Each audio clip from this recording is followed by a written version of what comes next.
Look into my eyes. When you see me on a show, when you see these fans, you know you've got the best in the damn world. This is the Wrestling Matters podcast where we stand up for professional wrestling. Here we fucking go! Well, enough is enough, and it's time for a change!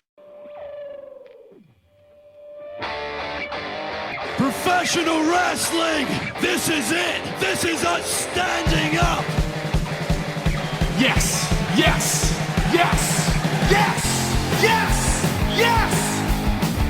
That's 13-14!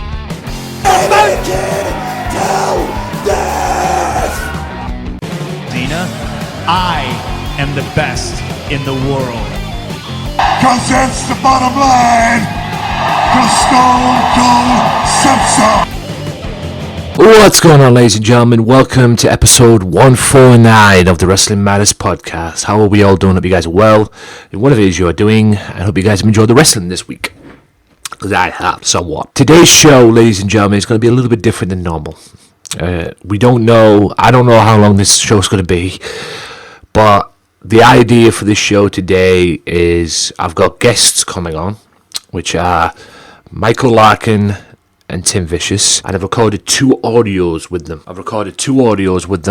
And, you know, both separate each, one with Tim, one with Michael, and I'm going to play them both in their entirety on this show today. Also, part 2 of the Nikki Addams interview will be on this show as well today. And we're going to talk Raw, Smackdown, NXT, and Royal Rumble, plus a few other things about TNA, a few spoilers, a few things here and there as well. All of that is to come on this podcast today, as well as, like I said, part 2 of the Nikki Addams interview as well. And you can listen to this podcast on the Swerve Network, Max Wrestling, Sunday Segway, Offshoot Radio, S&M Show, Wrestling Unleashed, whatever else is on there. Go on there, go and check it out. It's for your goodness each and every week. Check them out. You won't be disappointed. Big shout out to Michael Larkin as well. Apparently he has just become an honorary team captain for Max Wrestling as well, so big thank you to you. Shout out to Daz as well. Michael, you know what I've said about certain stuff as well, you know what I've said, but I'll keep that to myself on that. So like I say, hopefully I can work with Max Wrestling in the near future as well. Hopefully, like I said, Michael, I've already talked to you about that as well. Now, also, you can listen to this on Big Radio, Radio Big World, also on SoundCloud, also on the YouTube channel, Wrestling Matters channel, AJW Wrestling Matters on YouTube. Look it up, you know where it's at. Also, big shout out to Wrestle Island, big shout out to The Mystery Island as well, facebook.com/back to the island, or The Mystery Island. Yes, it's The Mystery Island, and facebook.com/Wrestle Island. A little bit of a brain fart there. But be sure to check them out as well for more information. Also, shout out to Talk Brunch, Rick Dara, Rodriguez, and the crew. And shout out to everybody else as well. You know, OSW TVs, the Raging Falcons, the list goes on and on. Also, today, episode 150 will be a normal episode this week. But I'll be reflecting on many things that I've done in the past. That'll be next week. In the past 150 episodes, I'll be reflecting on many things that I've done. So that will be next week as well, because it is the 150th episode of the Wrestling Matters podcast. And don't forget, April 3rd is the 3rd birthday of the Wrestling Matters podcast as well, so be sure to check that out as well. Hopefully I'll have something planned big for that as well. And yeah guys, we're going to kick it off this week with the audio that I did with Mr. Tim Vicious this past week as well, because I didn't know how to set this out in what I could do in terms of having both on the podcast, you know, Michael Larkin and Tim Vicious. I wanted Tim on ASAP, but I didn't know how to set this out, so I've done it.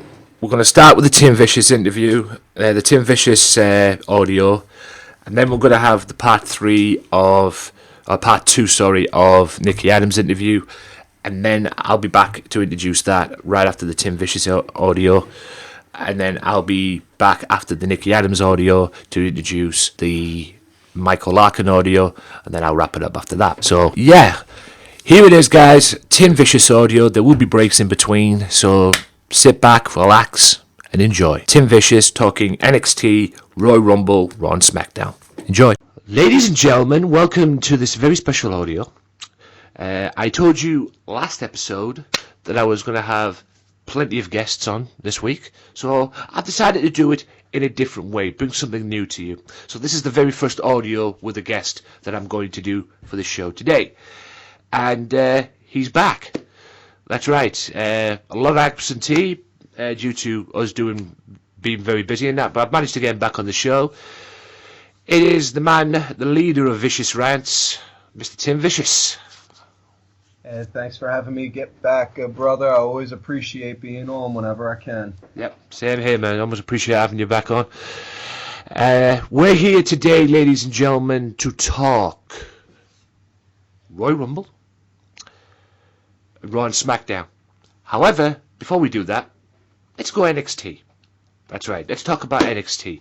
NXT Takeover in San Antonio, which was headlined by Bobby Roode and Shinsuke Nakamura for the NXT Championship.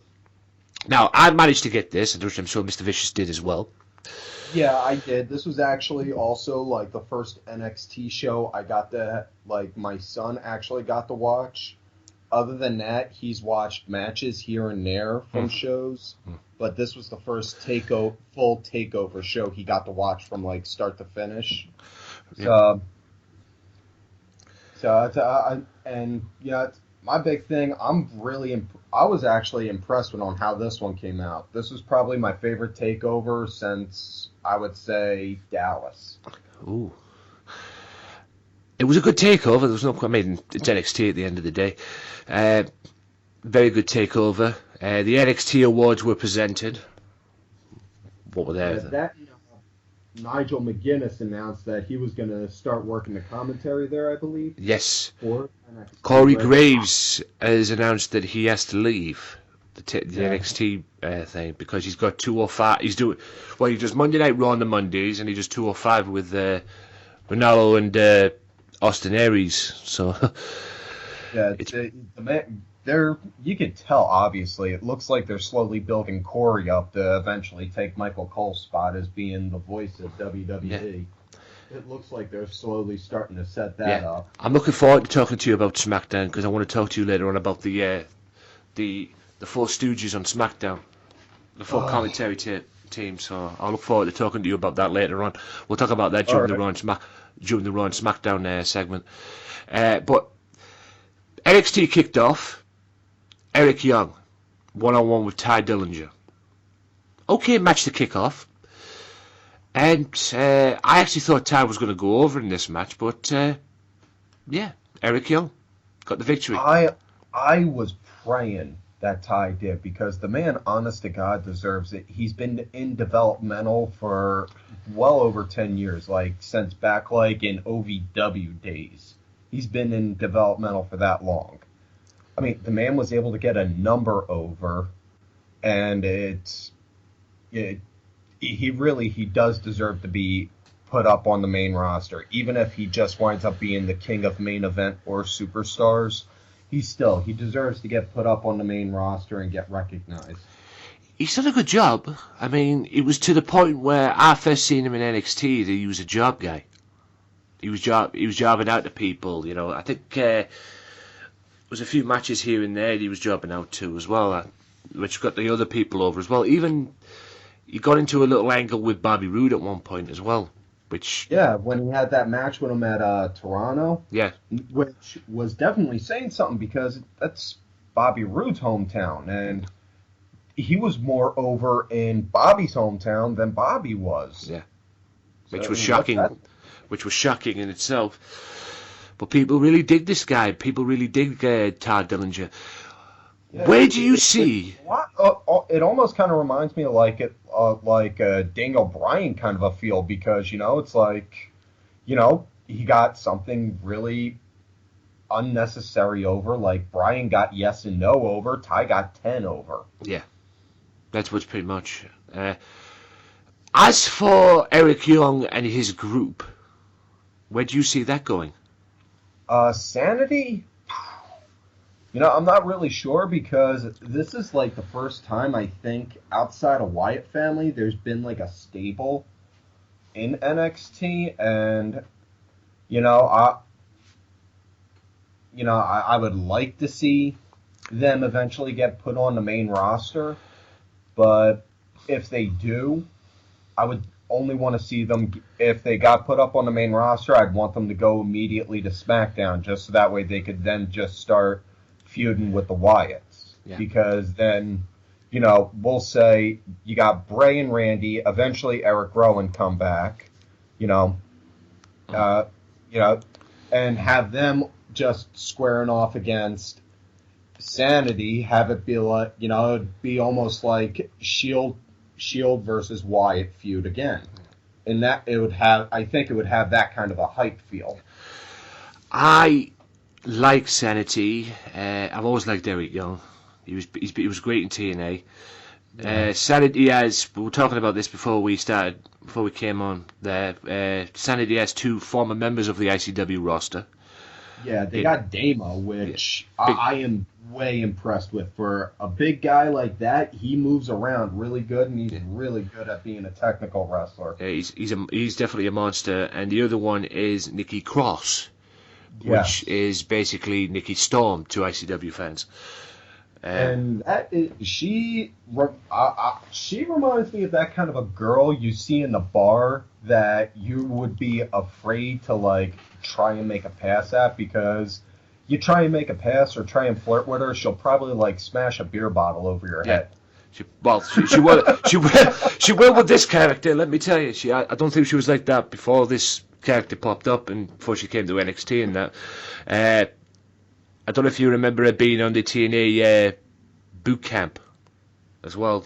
TNA failed to see her talents, and I never got a chance to really. Yeah, she was on there. She was on TNA British boot camp at one point, and she never made it. TNA's people who were on there, Arsenal being one of them, failed to see the talent, and I always thought she should have got a chance in TNA, but TNA's lost is WWE's gain, and God bless Triple H for seeing that talent. Roderick Strong and Andre Almas 1-on-1. Another good match. This was a really good one. Honestly, I really thought Andre should have won the match, and not taking anything away from Roddy. Huge fan of his. But Roddy's already established as being a good wrestler and being over.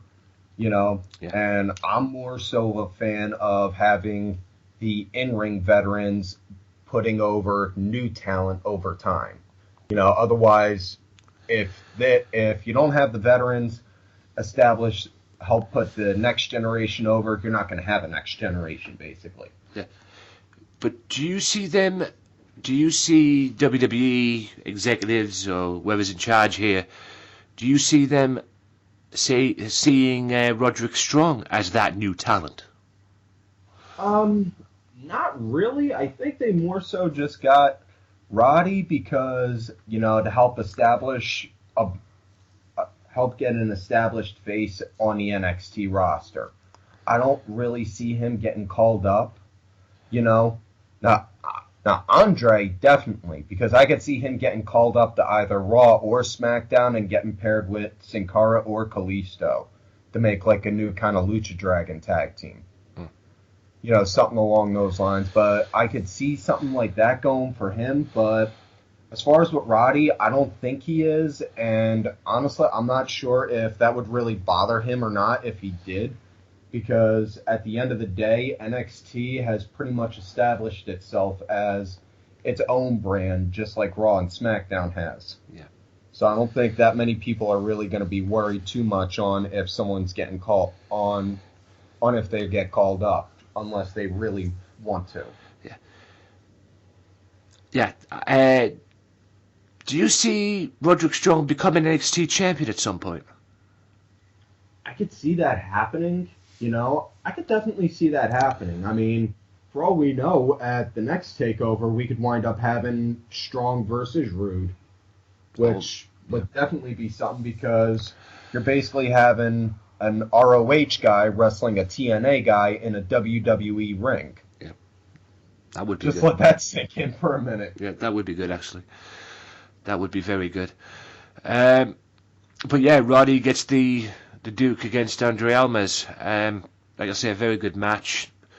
But this is what shocked me. didn't shock me because the Authors of Pain are now the NXT Tag Team Champions. That didn't shock me. And it didn't shock me the fact that Paul Ellering is the manager of the Authors of Pain, LOD's old manager. But what shocked me is the fact that they actually went with this at this point. Because I thought DIY were going to have a long title reign. Yeah, I thought they would too, but now that they got they're establishing 205 Live, they're establishing the Cruiserweight brand. I think that, whoever had the mindset was, okay, we got them over in NXT. We're going to bring them over into the Cruiserweight division now, since they were already in the tournament, and they got the Bollywood boys on 205, so, you could have Bollywood versus DIY, and, not only that, since Raw has the Cruiserweights, you get a chance to see Johnny Gargano and Tommaso Ciampa on Raw as well, which I'm all for, I showed my son the match with DIY versus the Revival, and without a single hesitation, first words he said right off bat, I like those guys. So definitely,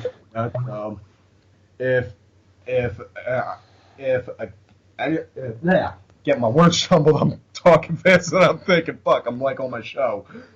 If a wrestler can get over with my son real quick, then that's on. I can definitely see that they're good. They're definitely good because it takes like a whole lot for them to get over with him.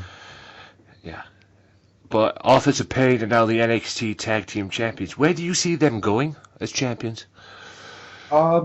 Be honest, I'm not sure. I think they're going to wind up getting a really long reign. They might even wind up breaking the Ascension's record because the Authors of Pain have just been built so strong to where you're like, who on the roster could take them out?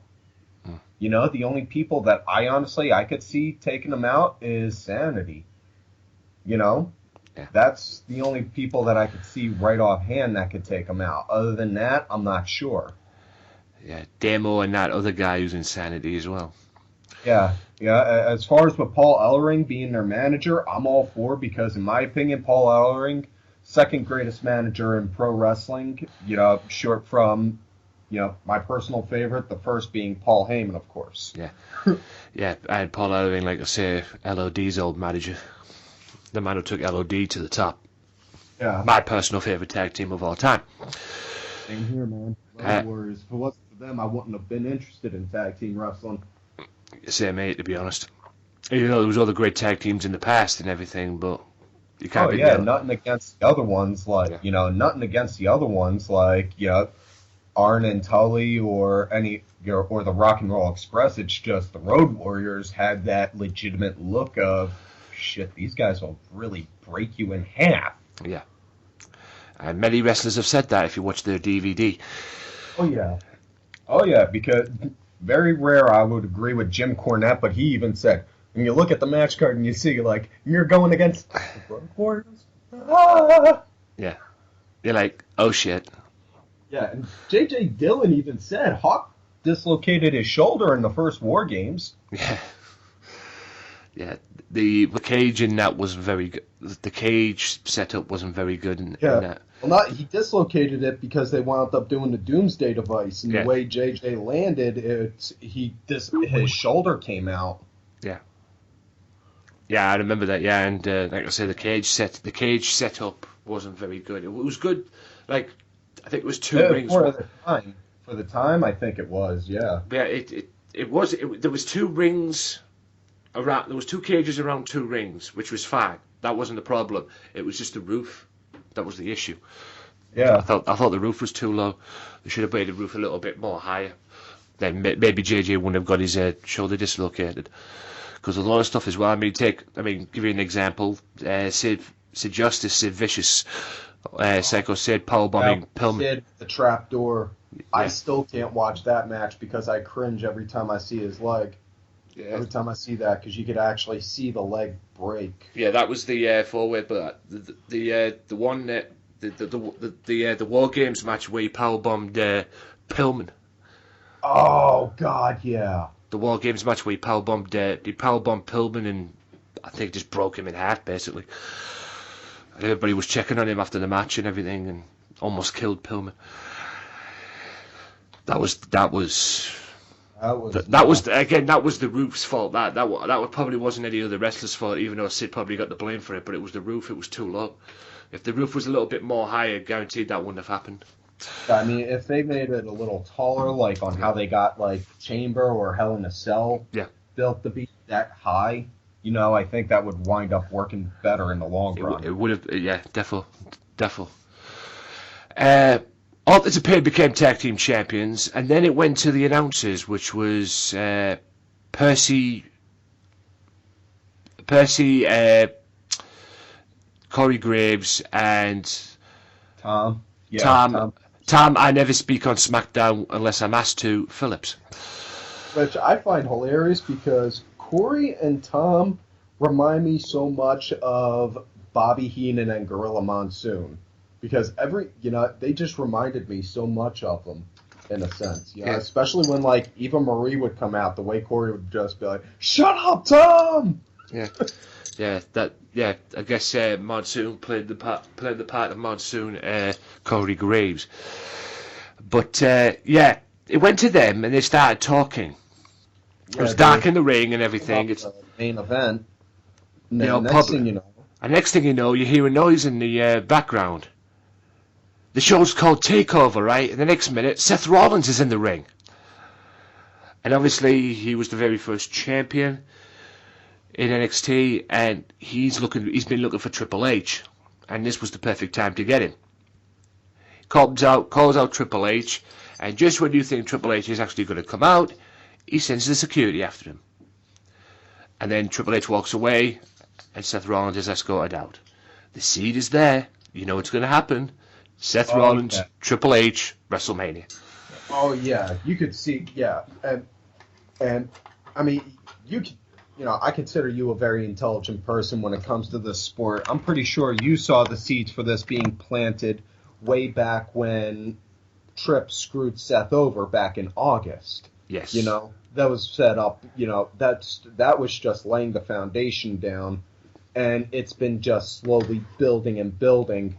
And I'm all for this because you look back in history. You look back in Seth's history since day one in WWE.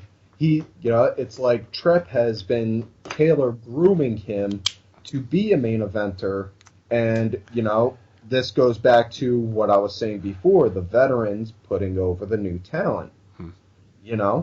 It's now basically you're going to be having like the proverbial father versus son type match.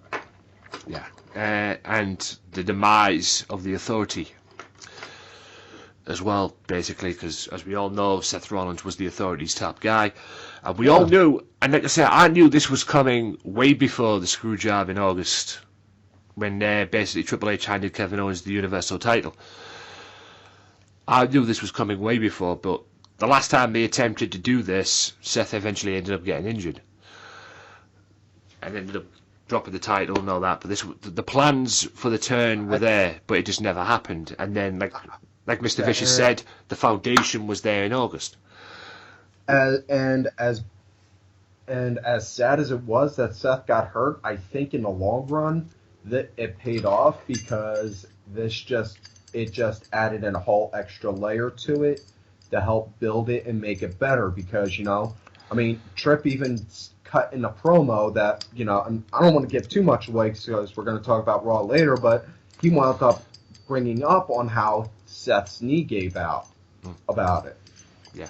I think that added an extra layer to it. Yeah, but it's coming, and like I said, more on this later on Raw, because giving a little bit of a hint, Seth Rollins and Triple H had a little bit of a confrontation, but it was interrupted by somebody from NXT. More on that later. Hold on, kids. We'll get to it. Yeah, we'll get to it. Trust me. NXT Women's Champion Asuka defeats Peyton Royce, Billie Kay, and Nikki Cross from Sanity. Where do you see the women's division now going?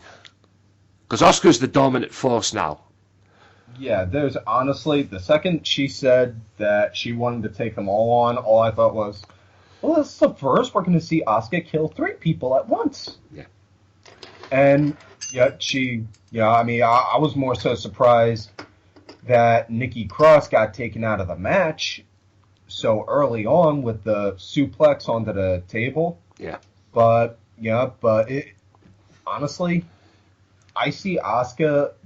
Really, the only person I really see taking out Asuka is Amber Moon. That's who I see taking her out. My prediction, Asuka drops the title to Amber Moon, Takeover before Mania, and then debuts after Mania, either Raw or SmackDown. Preferably Raw because they need to because SmackDown already is doing wonders with their women. Raw needs they need a shot in the vein for bringing it back. Yeah. Because really the only stories that they got going are Charlotte going against somebody new. Charlotte going against whoever for the title. Yeah. They need more than that, I'll be honest with you. They need more than just Dave SmackDown, Asuka. they got Becky going against Mickie James, Naomi going against Alexa Bliss, Nikki going against Natalya, you got Carmella establishing her own thing. Yet they got 4 big things going with their women, and Raw only has 1. Yeah. Another great main event on TakeOver sees a glorious ending to it with Bobby Roode becoming your new NXT champion. Shocking the world because I didn't think they were going to drop the belt. No, I did not. And I love Bobby, but I made it abundantly clear.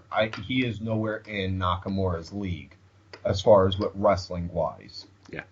And not taking away from Bobby, it's just, Nakamura, he said it himself, King of Strong Style. Yeah. Really? The only person that was an honest, the only 2 people that were legitimate threats to him in NXT were Balor and Joe. Yeah. Because, and that's more so because they learned on how to work that kind of stiff style. Especially Balor. I'm not sure if Bobby ever did learn that, but, Bobby, he's more of a technical kind of wrestler, with, technical versus strong style. Didn't really think that would match up too well, but much to surprise, it did. And yeah, Bobby is now the NXT champion. We've already established what we want to see out of it. Maybe Bobby Roode versus Roderick Strong in the future for the title. Yeah, I'm going to throw this question. I'm going to throw this question at you. Throw this question at you right now. What's next for Shinsuke Nakamura? Nakamura, honestly, if we don't get Strong versus Rude at the Takeover before Mania, I see them doing a rematch with them 2 before Mania, and then after that, Nakamura hitting the main roster. Because honestly, the guy is just pure talent, and he's already cleared everyone through the roster. He's kneed everyone in the face that could get kneed in there. Yeah. Who else is there for him to destroy? Where would you see Nakamura going to if he went to the main roster? Raw or SmackDown?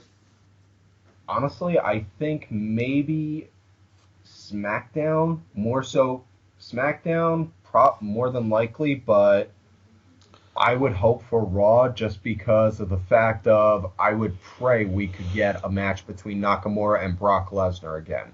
Because those 2 guys killed it in New Japan. Yeah. When, Nakamura wound up dropping the IWGP title to Brock in New Japan and made Brock established history there, being one of only a handful of gaijin to actually win the title.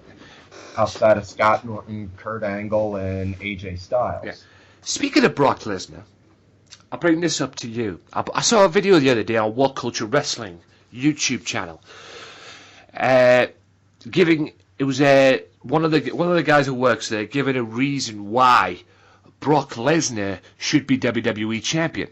Now I watched the video, And I'll tell you this right now, I have loved everything that What Culture Wrestling does.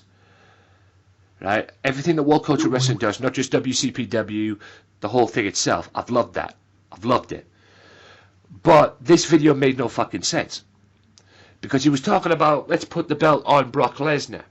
Let's establish him against Goldberg. Stuff like that. I'll leave the link in the description below. Just answer me this question. How the fuck can you put the WWE Championship on Brock Lesnar when Brock Lesnar and pretty much Goldberg, but Brock Lesnar is a Raw guy and the WWE title's on Smackdown? Yeah. I mean, when you had Brock versus Cena, that rewind the clock back to when it was Brock versus Cena for the title, I was all for that because the way that was built, the way Brock is built, when he's announced to appear, that's a huge deal. Everyone watches, even the snarkiest of fans. Yeah. And not only that, it's also more like the old NWA territory days where, oh my God, the world champion in wrestling is going to appear on this show. Well, yeah, okay, I'm all for that then. That's definitely a must-see. Yeah. But honestly, what I would like to see is Brock versus Owens, and, that way, and if you want, put the Universal title on Brock, so that way you could have Brock versus Goldberg at Mania for the Universal title, and then have that way, because, that way you could have, when Brock destroys Goldberg there, not only does he get to boast on how he destroyed Goldberg, on how he wound up destroying them, and is still the reigning, defending Universal Champion. Yeah. But, ladies and gentlemen, with that being said, that is the end of the NXT Takeover review. 5 out of 5 for me. I enjoyed it very much so. What was your rating on that? Same, 5 out of 5. Yeah, it's NXT at the end of the day. I don't know why Triple H is disappointed with NXT in the position it's in, because... more so, I was reading in the interview, he said it was because, with the brand extension, they took a good chunk of the talent that was already established for there, Yeah. And also, in a way I can understand because that's like his baby, Yeah. and you're taking away from what he's built. Yeah, but it's still kicking ass, in my view. Yeah, but personally, NXT, it's still good, but honestly, I don't think it's as good as it once was, I mean, and ever since Dusty passed, God rest his soul, it just doesn't seem like it's going as fast, it's not going as fast or as hard as it as it used to. Yeah. But it's still going strong at the end of the day. It does need a little bit more work, but I'm sure Triple H will figure it out. Right. Ladies and gentlemen, we will take a quick time out here, and I'll be back with Mr. Vicious right after this quick time out with Royal Rumble. So, see you in a bit. If you enjoy the Wrestling Matters podcast, why not check out the Wrestling Matters podcast right now on YouTube at AJW Wrestling Matters. You can also check it out on SoundCloud at Wrestling_Matters_podcast. That's /Wrestling_Matters_podcast. Also, check it out on Radio Big World as well. For more information on them, you can check them out on SoundCloud and the Swerve Talk Network as well. For more each and every week of the Wrestling Matters podcast, weekly podcast that talk about the best in professional wrestling today, whether it's WWE, Ring of Honor, TNA, ICW, Progress Wrestling, and the list goes on and on. Only the best in professional wrestling. Why? Because wrestling matters, ladies and gentlemen. Welcome back, ladies and gentlemen, to part 2 of this special audio for the Wrestling Matters podcast, episode 149. It's Royal Rumble time. I'm here with Tim Vicious. We're going to do the Royal Rumble thing. You saw the NXT, you heard the NXT in part 1. Time for the Royal Rumble. 7 hours. Well, for me it was 7 hours anyway, because I managed to watch the pre-show, kickoff show.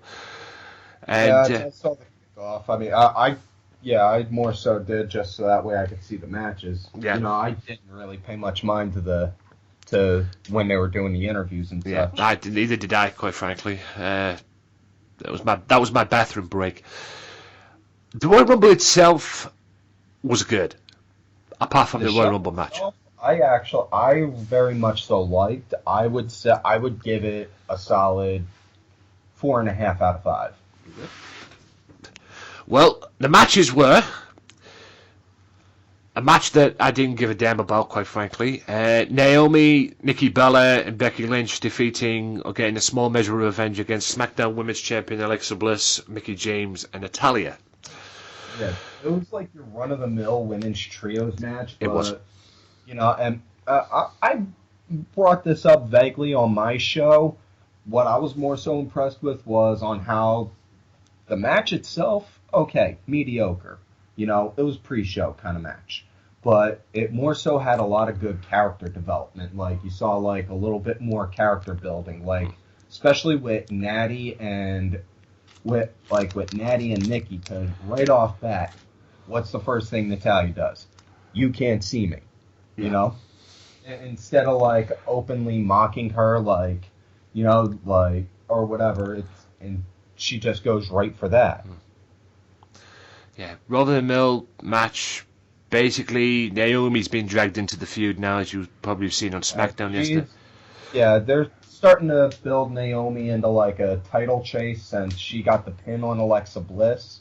And, you know, I'm all for that because you can wind up making, you know, you build it, introduce new talent into title chases through little ways like that, you know?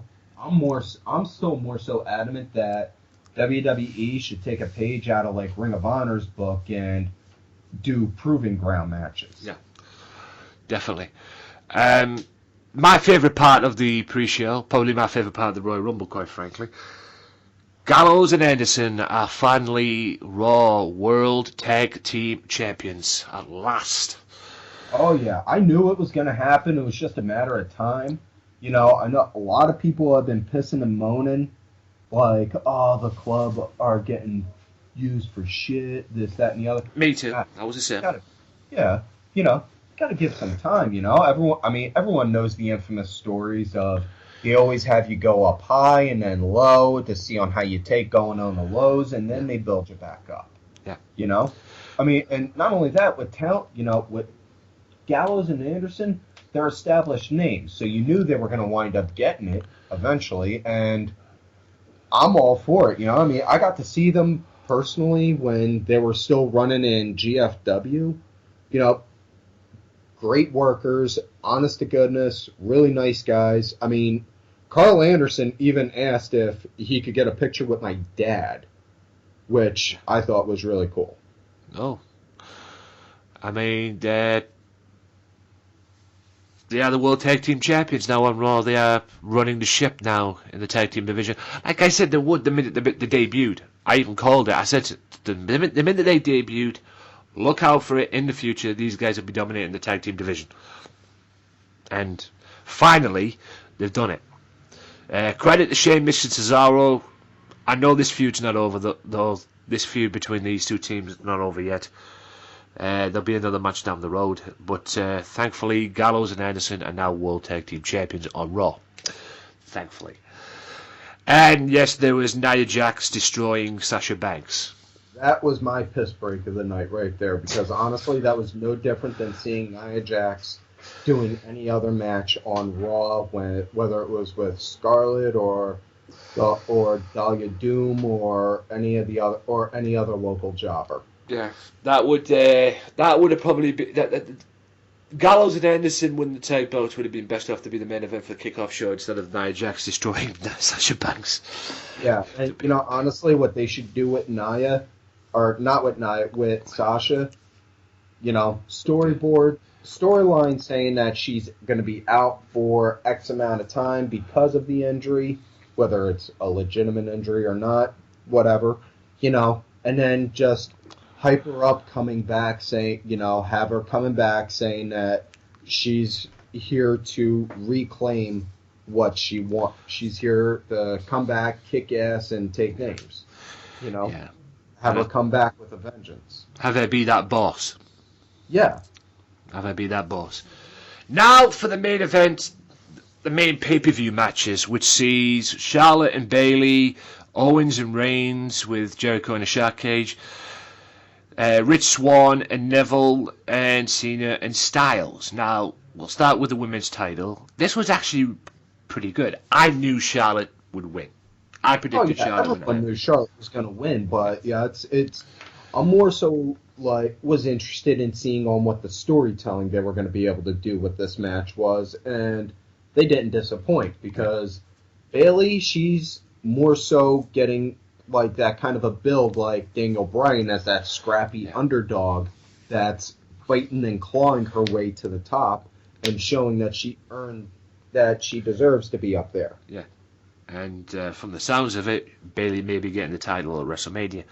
Although I've been hearing it's 1-on-1 between these two, but I've heard some other things as well about it. Maybe a fatal 4-way, and adding Nia Jax and Sasha Banks into the mix, doing something like that. That's what I've heard anyway. Whether it'll go through or not, whether Sasha will be around for Mania, remains to be seen. But yeah, it was a good women's match to kick off. I don't know if I would have put that first. I would have probably put the cruiserweight match first, to be honest. But yeah, I wasn't disappointed with it, and yeah, it was more about the storytelling in the match than the match itself, in my view. The Universal Champion Kevin Owens managed to defeat Roman Reigns in a no disqualification match with Chris Jericho high above, and it wasn't Jericho who got involved; it was Strowman who cost Reigns the match. Now, I was enjoying this match very much so. I thought it was a good match. I don't know if it needed the Braun Strowman situation, but I understand why they did it because, like I said on Facebook, on one of my status things, Braun and Roman feud has now begun. And it's going to go... Oh, yeah. And that's a great way to introduce it, because, they got Braun just come in, clear out Roman, and then next thing you know, Roman, he's going to get pissed, and now he's going to chase down Braun every which way he possibly can until he can get him. And this is a good... And Roman, obviously, we all know he's going to wind up being the next big guy in the company. It's just a matter of when. But, have him work with guys like this and eventually work his way up naturally to get, I'm all for with Roman being a tweener, getting the cheers and the boos. Yeah. Because, it works out great for Cena. It can work out great for Roman as well. Yeah. It's, and Roman's even said in interviews, I watched on the Friday before Royal Rumble, he was on SportsCenter. He was saying, I don't mind. I like it when the fans boo me. Because I just go out there and I kick more ass, and then it's like, hey, proved you wrong. Yeah. But yeah, Kevin Owens is the champion, and there's a lot of rumours flying around of what's going to happen at Fastlane, which I'll get to during the Raw show. Now for my second favourite match of the night, besides the Gallows and Anderson bit, Neville versus Rich Swann. I really enjoyed this match. High kicks, high moves, just a great match. What a cruiserweight match should be. There was a lot of people I was talking to on Facebook, and somebody was like, "Oh, fag break time. The cruiserweight match is now my fag break." But she actually watched the match and she really enjoyed it. Yeah, this was a really great match. This reminded me more so of like the kind of matches we were seeing on the cruiserweight tournament, more so as opposed to like seeing it on like Raw or 205. Yeah. It was more so like they were a little more loose, like a little more cut loose and free to run, so to say, and it was really good. Neville definitely earned and deserved that win, especially on how his heel run is going, because now being a champion, it does establish him more so as he's been calling himself, saying he's the king of the cruiserweights. Yeah. I really enjoyed this match, and this is what a cruiserweight championship match should be. This is what the cruiserweight match should be. But we all know that cruiserweights haven't been very used that well. That's why they've had to establish the 205 show, to get them over a little bit more, because they haven't worked on Raw, have they? So why not? Let's make 205 and see if we can get him over that way as well. But this is what it should be. This should be the standard match for the cruiserweights from this point on, in my opinion. But it was a great match, and finally Neville gets his break, if you will, and becomes the cruiserweight champion and finds his home in the cruiserweight division. Thank you, God, because he deserves it. Yeah, I brought it up before. Everyone joked around saying, Neville was more so like the man that created the guy instead of Gravity. And now he's finally, being established. Yeah. And to the match that, quite frankly, in my opinion, stole the show, John Cena, AJ Styles. This was the match of the night, right? Match of the night, possible match of the year. I don't care what anybody says. Yeah, there was a few bumping issues in John Cena's part, and John Cena's not the perfect wrestler. But yeah, I've always said this: you put him in the ring with a guy like an AJ Styles, or even a CM Punk, or guys like that. Even like so to the point, Great Khali. Yeah. I mean, Cena had matches with Great Khali and they were still good. Yeah. I mean, they weren't obviously matches of the but year, but he was able to work with somebody like Khali of all people. Yeah. If you put him in with a guy like an AJ Styles or even a CM Punk, they can say a Great Khali as well, but not of the level of these two. If you put him in like that, with somebody who can wrestle and somebody who's talented like an AJ Styles, you're going to get good matches from Cena, no doubt. Maybe Styles might carry him a little bit, but hey, the match worked. My favourite bit of the match is where he did the AA off the top rope, and Cena got a little too cocky. And you could see when he had the cover, he had like a little bit of a smile on his face. And when Styles kicked out, he was like, "What did that happen? What the fuck?" Kind of thing. Had to be that submission clinic that those two put on. Yeah. That was just more so amazing because it's not often you see Cena move and work like that. Yeah. Cena, he's more so, his style's more so like a power kind of style, and getting to see a power guy having to put on a submission clinic, it's, like seeing, it's like seeing like one of those Russian circus gimmicks where you see a bear riding around on a tiny little bike. Like, whoa, I didn't even know that's possible. Yeah, but these two literally just stole the show, and we'll get to the future of Cena as champion in the Smackdown portion coming up soon, because there's a lot of rumours flying around of what the WWE title or the direction of the WWE Championship's going. Since going into the Royal Rumble match, Randy Orton won the Royal Rumble. Unbelievable. Now, the highlight points for me were Goldberg again taking it to Brock Lesnar again. So nice they did it twice. Alright, this time he didn't pin him. This time he pretty much speared him and roughly within the same amount of time. Yeah, it's roughly within the same amount of time, yeah. But there was that. Yeah. There was that. There was Ty Dillinger, Mr. Perfect 10, becoming number 10 in the Rumble. A little hint there as well. I think that was the only surprise. But in my opinion, I thought Taker should have won. But in my opinion, the match was spoiled, in a way, in my view, with Roman Reigns being number 30. I don't know. I was all for it. I mean, honestly, my pick to win the Rumble was Braun Strowman, but my surprise entry was going to be Finn Balor.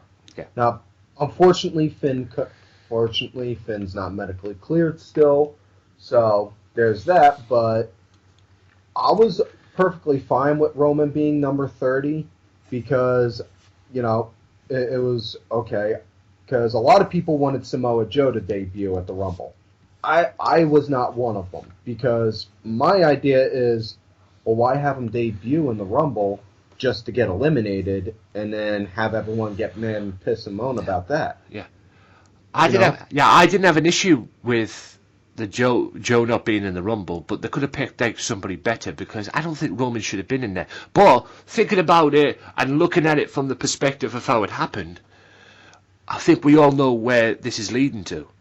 Yeah, and Roman eliminating Undertaker, possibly leading to a match between them two. At Mania. And I emphasize on the word possibly because word going around on the dirt sheets, and keep in mind, the dirt sheets are not more but rumor mills, and rumors are rumors, Undertaker, he wound up working the Rumble. He wasn't 100%. He's still recovering from having to get a hip replacement surgery. So he wasn't feeling all that good that night. And there's still no idea on 100% on if he's going to be at Mania. Yeah. But if he is and it's against Roman, I'm okay with it. Because again, it goes back to the veteran putting over the next generation. Well, we all know whether Roman. Yeah, but I don't see that happening. I mean, you talk about going back to what you were just saying there about veteran putting over the next generation. I get that part, but what frustrates me about this situation with Roman and why I was so pissed off with it is, and like I said this many times, they have tried so many times to put Roman over as a strong babyface. I'll give you an example. Triple H World Champion. When he was the World Champion going into WrestleMania, that was designed to put Roman over. It didn't work. Because not only it didn't work, in my opinion, I thought the match was probably one of the worst, if not the worst. That's for other wrestling fans to debate on. WrestleMania main events I've ever seen, because pretty much I watched the whole WrestleMania and pretty much down by that point I was done, quite frankly. But yeah, it hasn't worked as an established babyface, and what I'm sick of talking about this even on my podcast. When is WWE going to wake up and smell the coffee and realise that this guy's getting booed out the building? Now you go back to what you were saying earlier on. He's obviously came in an interview and says he enjoys being booed. Well, why can't WWE make something of that and turn this motherfucker heel? Already. Just turn him heel. If they're looking to put him over as a babyface against Undertaker at WrestleMania, I'm guessing they're trying to make the Undertaker the heel out of all of this. That ain't going to work. Because you could put Undertaker heel, you can put it babyface. Either way, he's going to get cheered. And he's definitely going to get cheered more than Roman Reigns. Roman Reigns will get booed out the building at WrestleMania. This is what frustrates me about him, about the whole situation with Roman. He is not an established babyface. He should be a fucking heel. Okay? I know this sounds like the whole John Cena thing. Oh, turn John Cena heel and everything. But at least with John Cena, he probably gets cheered, he probably gets booed a lot, but the whole thing with Cena is not worse than Reigns. People don't like Reigns. Fans don't like Reigns. And he's even admitted himself, I mean, even you just said it there, Tim, earlier on. He's even come out and he says he enjoys it. So why not? Why not make him heel?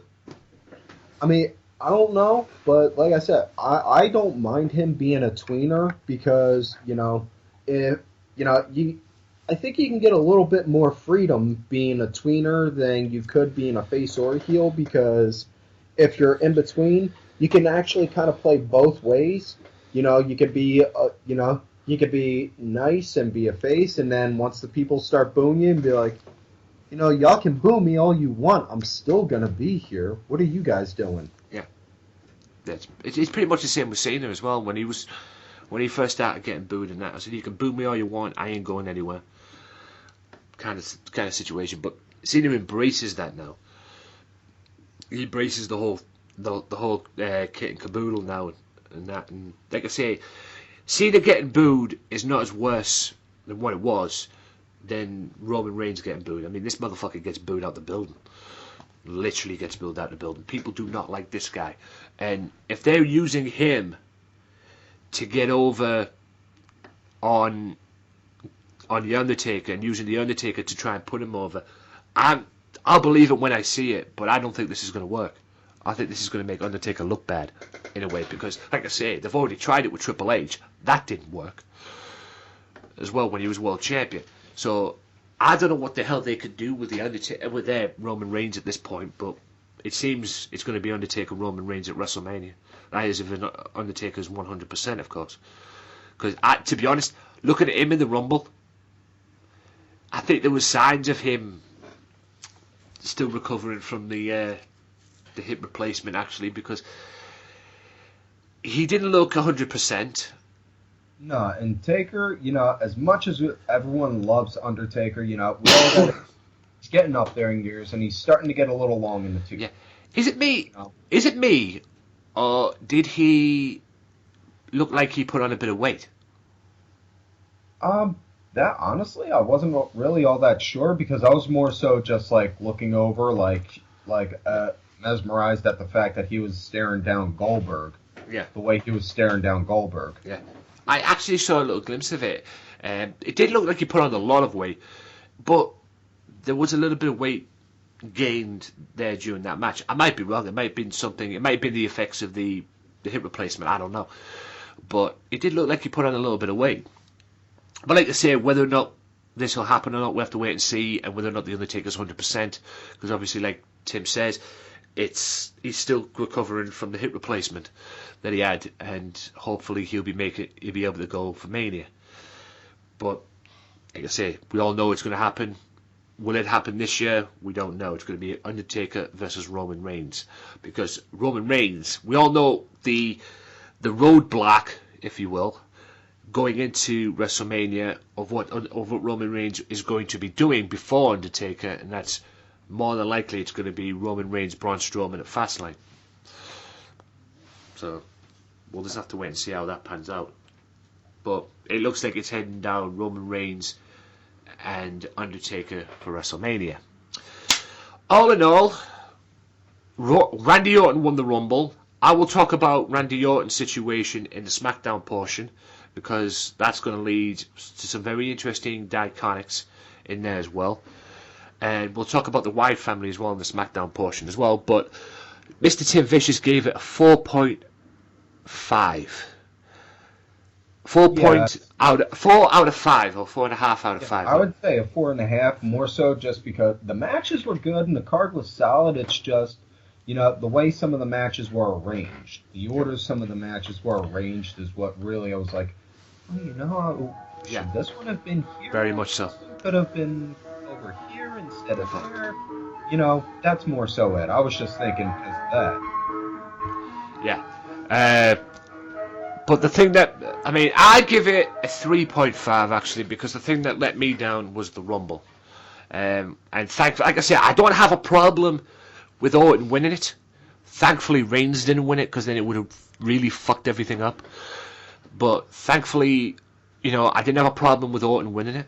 I didn't expect him to win, but I can see why they're doing it, and I'll explain that more in the Smackdown portion of the review, which will be coming up right after the quick timeout. So I'll explain more of that in a bit. But in my opinion, again, solid card, solid matches, 4 matches. But in my view, the Royal Rumble was a letdown. It wasn't the worst Royal Rumble match I've seen, but it wasn't the best.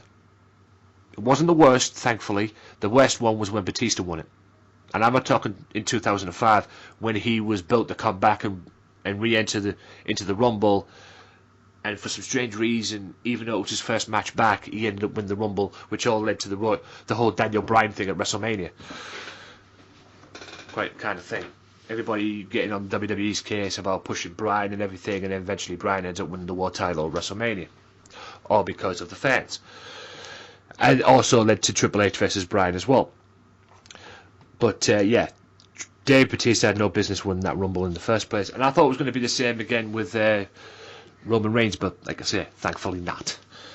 So, that is the Royal Rumble review. We'll take a quick time out, and we'll be back right after this quick time out with Raw and SmackDown. And some very interesting ways. Like I say, NXT, Triple H hires an NXT champion as his henchman towards Seth Rollins. And also on SmackDown, what's the future for the WWE Championship? Will we see John Cena and Orton at WrestleMania? Stay tuned. Be back after this. There's only one wrestling podcast that gives you honest, uncut opinions and the most unique trivia since WWE did The Weakest Link. And the only place you can hear the show-stealing podcast promo every single week. Covering WWE, TNA, Ring of Honor, Lucha Underground, Max Wrestling Podcast is the place for you. Join myself, Evan Money McCabe, the Phoenix, and the Butcher, Sundays at 7 p.m. UK time, 2 p.m. Eastern time with your host, Danny Dangerously, on VO C Nation and the Swerve Talk Network. Go to maxwrestling.wix.com/maxwrestling or follow us at maxwrestlinguk for more details. Give in to the madness.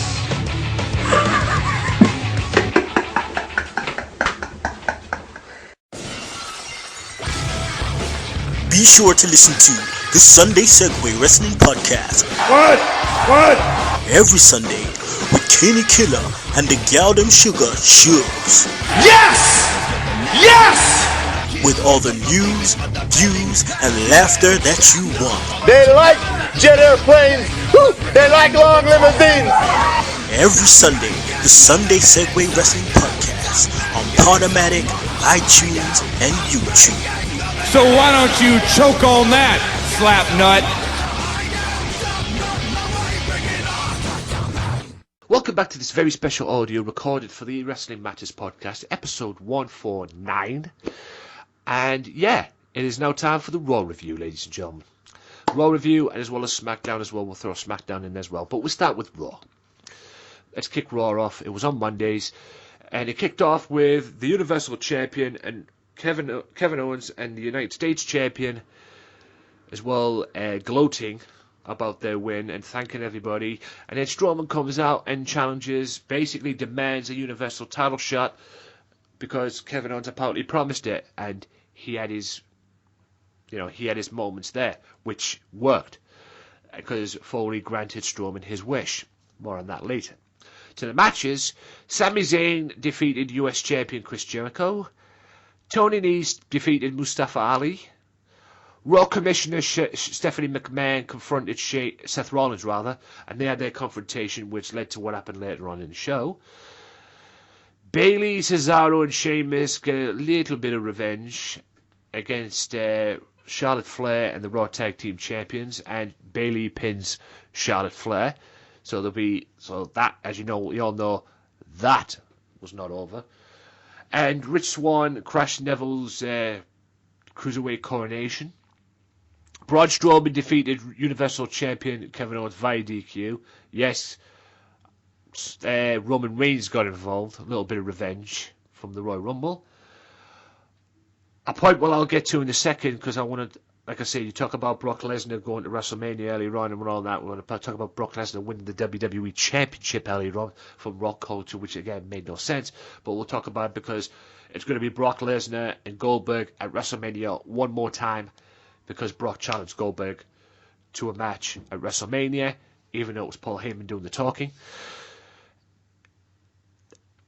Sasha Banks looked for a bit of revenge after what happened on the pre-show or the kickoff show with Nia Jax, but failed because Nia beat her via match stoppage.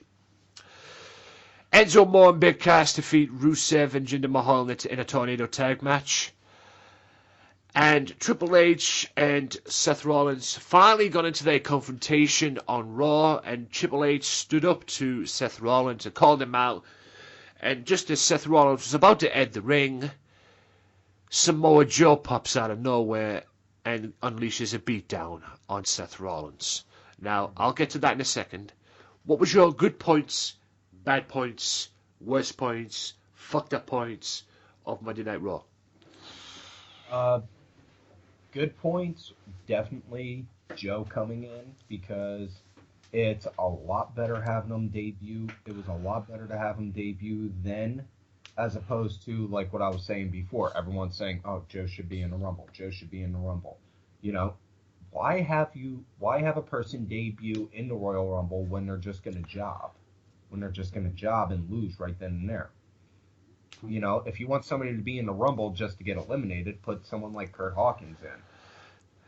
You know, but other than that, good point. Bad point, I would say having Sasha going up against Nia again, because it's just like, seriously, at this point, it's Sasha is not really establishing herself as a big time fighter, you know, or much like, or or as more so like a prize fighter like Charlotte, where Charlotte being billed undefeated at pay-per-views, she's showing that when it's all on the table, she performs and she wins. If it's just a Monday night show, she'll win, she'll lose, but it's not big time money. It's not a big time money match. Yeah, absolutely. That was a pointless match, if you ask me. Yeah, that was more like that was the piss break of the night for me. Yeah, definitely. What's your take with the US title now? Sami Zayn beat Chris Jericho. Is he the next guy to take the US title from Chris Jericho? Because Chris Jericho has made it clear that he's leaving WWE soon. In May. I could see him doing that. If not at Fastlane, then possibly at Mania, and either one I would be happy with. Because Sami Zayn, everyone loves Sam. I mean, I can't think of any. I don't know any person that really doesn't like Sammy, whether they know him from his Ring of Honor days as El Generico or just them picking up being a fan of his from NXT till now. Sammy just has that likable kind of personality. Wait, if you're talking about Braun Strowman, because we all know it's going to be Braun Strowman and Roman Reigns, probably at Fastlane, March 5th. Does this need a stipulation in the match, or would you rather see a one-on-one match? I could see it being a one-on-one. I don't really think it needs a stipulation because Braun, for a guy that's 7 foot and just under 400 pounds, he moves around a lot like a guy that's like 6 foot and maybe 200. Yeah. I mean, I've heard people talk about at house shows that they saw him do a kip up, which I would absolutely love to see if they could have him do that on TV because, everyone openly admits and talks about it. For a guy his size and build, he is incredibly fast and agile. Yeah. Which I think they should emphasize. They should play more to that. Yeah. I don't think that any type of stipulation should really be needed. Thankfully, they're building Strowman up and doing what they should have done in the fucking first place, quite frankly, and building him up to be this monster. And even Goldberg's admitted as well he has the potential to be the one-man wrecking crew. Yeah. Even Goldberg's admitted it as well. So, I mean, it's hard not to disagree. And speaking of Goldberg, Brock Lesnar challenged Goldberg to a match at WrestleMania. We all know this was going to happen. I have heard on the rumor mill that this potential match with Brock Lesnar and Goldberg at WrestleMania, is going to be for the Universal Championship. Because I covered it last week on the podcast. Word got out before the pay-per-view that the plan was leaked to see Goldberg win the Universal Championship at Fastlane, March 5th. I'm guessing from Kevin Owens. So I'm guessing it was going to be Kevin Owens and Goldberg March 5th for the Universal title. Kevin drops it to Goldberg. Goldberg goes into WrestleMania as Universal Champion. And I'm pretty much seeing that Brock Lesnar will finally get his win over Goldberg and be the Universal Champion coming out of WrestleMania. So do you agree with that? Would you like to see that? I would be. I wouldn't say I would want to see it, but I would be okay with seeing it. I would be fine seeing it because if they do it right with Brock, just like they did when he had his world title run, and they bill it right, they could have him be billed like as a big attraction, like with the old NWA territory days. Yeah. Goldberg, I mean. Honestly, I was perfectly fine with him coming back for the Survivor Series, thinking it was just a one-and-done type deal, but, people got so bought up in the hype with him coming back that they wanted to extend his contract to go a little farther. So I was like, yeah, really? I mean, this almost feels kind of like the whole reason, this feels almost kind of like the whole Batista return, like coming back just because you wanted to get a little extra payday, and oh yeah, hey, we'll put a title on you. Yeah. The only thing It's is, just, I mean, nothing against Goldberg, because I've met the man before. He's a nice guy, probably one of the nicest people in the world. It's just, that's just on how the kind of vibe that I'm picking up off of it. and of course, Samoa Joe shows up on Raw, and it looks like, we all know it was Seth Rollins and Triple H at WrestleMania, but it looks like there's a roadblock ahead of Seth Rollins before WrestleMania, because it looks like Samoa Joe is going to be facing Seth Rollins at Fastlane, one-on-one. Do you like that? I am all for that. These guys, Joe and Rollins, are able to both deliver. You put those two guys working together, you're going to get a hell of a show. Yeah. There's no other way around that. Mm-hmm. I definitely like that idea. Yeah, that'll definitely steal the show. It's definitely got the potential to steal the show. Oh yeah, I could see that being the main event. That, honestly, that sounds more like it should be the main event for the pay-per-view as opposed to the title match. And I'm a person that's adamant of, normally you should have the main title be the main event match. Unless you got a match that has more storytelling. Yeah, I definitely put that as a main event, to be honest with you. That is definitely a main event match. In my mind, definitely a main event match type thing. But will it be the main event? We don't know. But it's going to happen. That's the roadblock for Mr. Rollins going into Fastlane. It'll more likely be Samoa Joe, Seth Rollins one-on-one for Fastlane. And yeah, I agree with Mr. Vicious. I'm down with that myself, to be honest. Obviously, Rollins is probably end up going to win, unless there's something shenanigans happening to spoil it a little bit. But at the end of the day, it's all leading in to WrestleMania and Triple H and Seth Rollins. Overall, out of 5, what did you think of Raw? I'd say like maybe a 3.5 to a 4. It's kind of hard for me to really say. Yeah, on it. Same with me. Kind of bouncing in between 3.5 or a 4. Yeah, same with me. I mean, it had a good Fallout feel, but yeah, it just, some of the stuff was like, huh? Yeah, especially the Sasha Banks and Nia Jax situation. Yeah.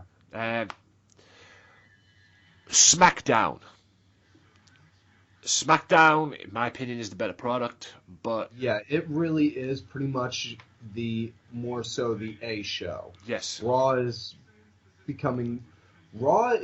more so becoming like the kid that your parents yell at, saying, "Why can't you be more like your brother?" Yeah. Yeah. Yeah, it's definitely getting that way. Raw does need a lot of work.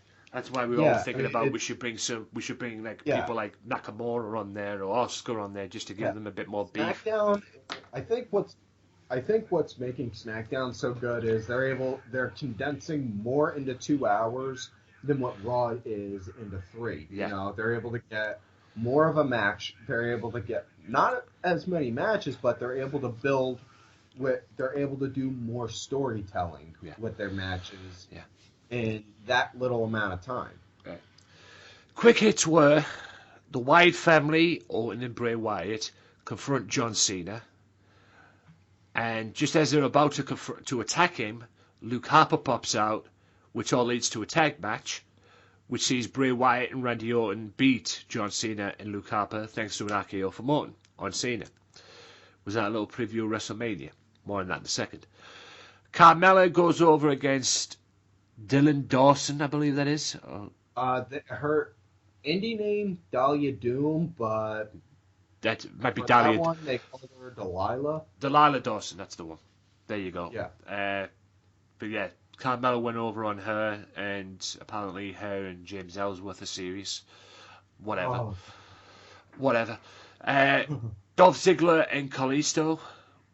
Dolph gets his win over Kalisto, and yes, Apollo Crews interfered again. No doubt that'll be another match for Elimination Chamber.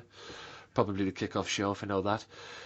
Naomi and Becky Lynch defeat Alexa Bliss and Mickie James, which I probably thought Alexa and Mickie James should have went over in this match, actually, considering what happened in the 6-woman tag match at Royal Rumble, but that's just a different matter.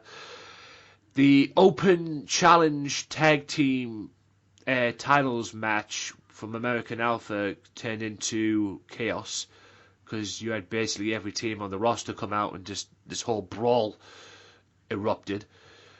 And the main event saw Dean Ambrose, the Intercontinental Champion, fight AJ Styles, and AJ Styles gets the victory.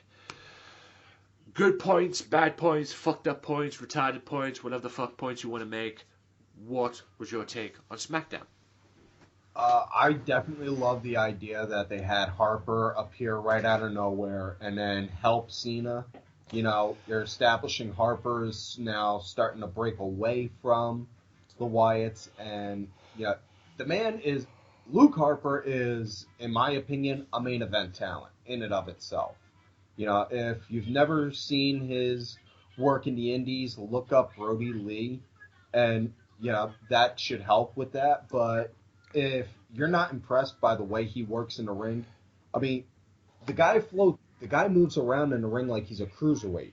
How many 7-footers do you see doing suicide dives? Yeah. Throwing out super kicks that good, It's like he grew into his body, and learned cruiserweight style, but wound up growing into that kind of a body. Yeah, that's what I'm impressed with. Yeah, he's had great matches on the indie circuit with Dean Ambrose as well. Oh yeah, Brody Lee versus Johnny Moxley matches. There were, I think there was 1 or 2 in Evolve. Yeah. He had some good stuff. Yeah, he had some good matches with him as well, and a good rivalry as well. What was your bad point about SmackDown? I would have to say that tag team challenge. I mean, it laid down the idea of doing a tag team elimination chamber match like they did last year. Oh God! But I just don't see the point in having everyone come out all at once just to brawl. Yeah, I'd take a tag team turmoil match over. Yeah, I mean, honestly, you could have had American Alpha come out there, get on the mic, say, American Alpha come out, it be silent for like 30 seconds to a minute, and then have Jordan or Gable, whichever, grab a mic, say, hey, is no one going to come out here to want to try and take these? And then you have Tag Team A come out, talk about on how they're going to come down. As soon as they start to come down, have Tag Team B come out and say, whoa, we're going to take them, not you, and then so on, and then have that, and then issue that kind of an idea for a challenge for the Elimination Chamber. Now, the Elimination Tag Team Elimination Chamber is got the potential to be a clusterfuck idea, in my opinion. But anyway, Wyatt family. As we all know, ladies and gentlemen, Randy Orton won the Rumble. John Cena has now been advocated to defend the WWE Championship in the Elimination Chamber at the Elimination Chamber pay-per-view February 12th. He's going to be defending it against AJ Styles, Baron Corbin, Miz, Dean Ambrose, and Bray Wyatt. Now, this is the plan, from what I've heard. Orton's won the Rumble. The plan is now Bray Wyatt comes out of the Elimination Chamber as WWE Champion. Bray Wyatt, Randy Orton, WrestleMania for the title. Do you like that? I love that idea. Bray Wyatt comes from a good wrestling family. He knows on how to work the ring. And the Bray Wyatt character itself, I'm absolutely in love with because, it's like a mix of, he's got a bit of like Jake Roberts, the way he cuts his promos. He doesn't have to scream and yell. He just talks nice and soft, and it just draws you in. And he's got like that, also like the creepy hillbillies from Deliverance kind of vibe. And if anyone's listening and you've never watched the movie Deliverance, watch it when you're done listening to this, and you'll understand what I mean. But I'm all for that. You know, and even if, and I emphasize if, that does not happen and we get Orton versus Cena at Mania, I'll still be okay with that because, you know, both guys are able to deliver, and, you know, not only that, there's a million different things that can go on from now until then, and there's nothing saying that at like 20 minutes before the match starts, you know, Vince say, hey, instead of this finish, we're going to do this instead. Yeah.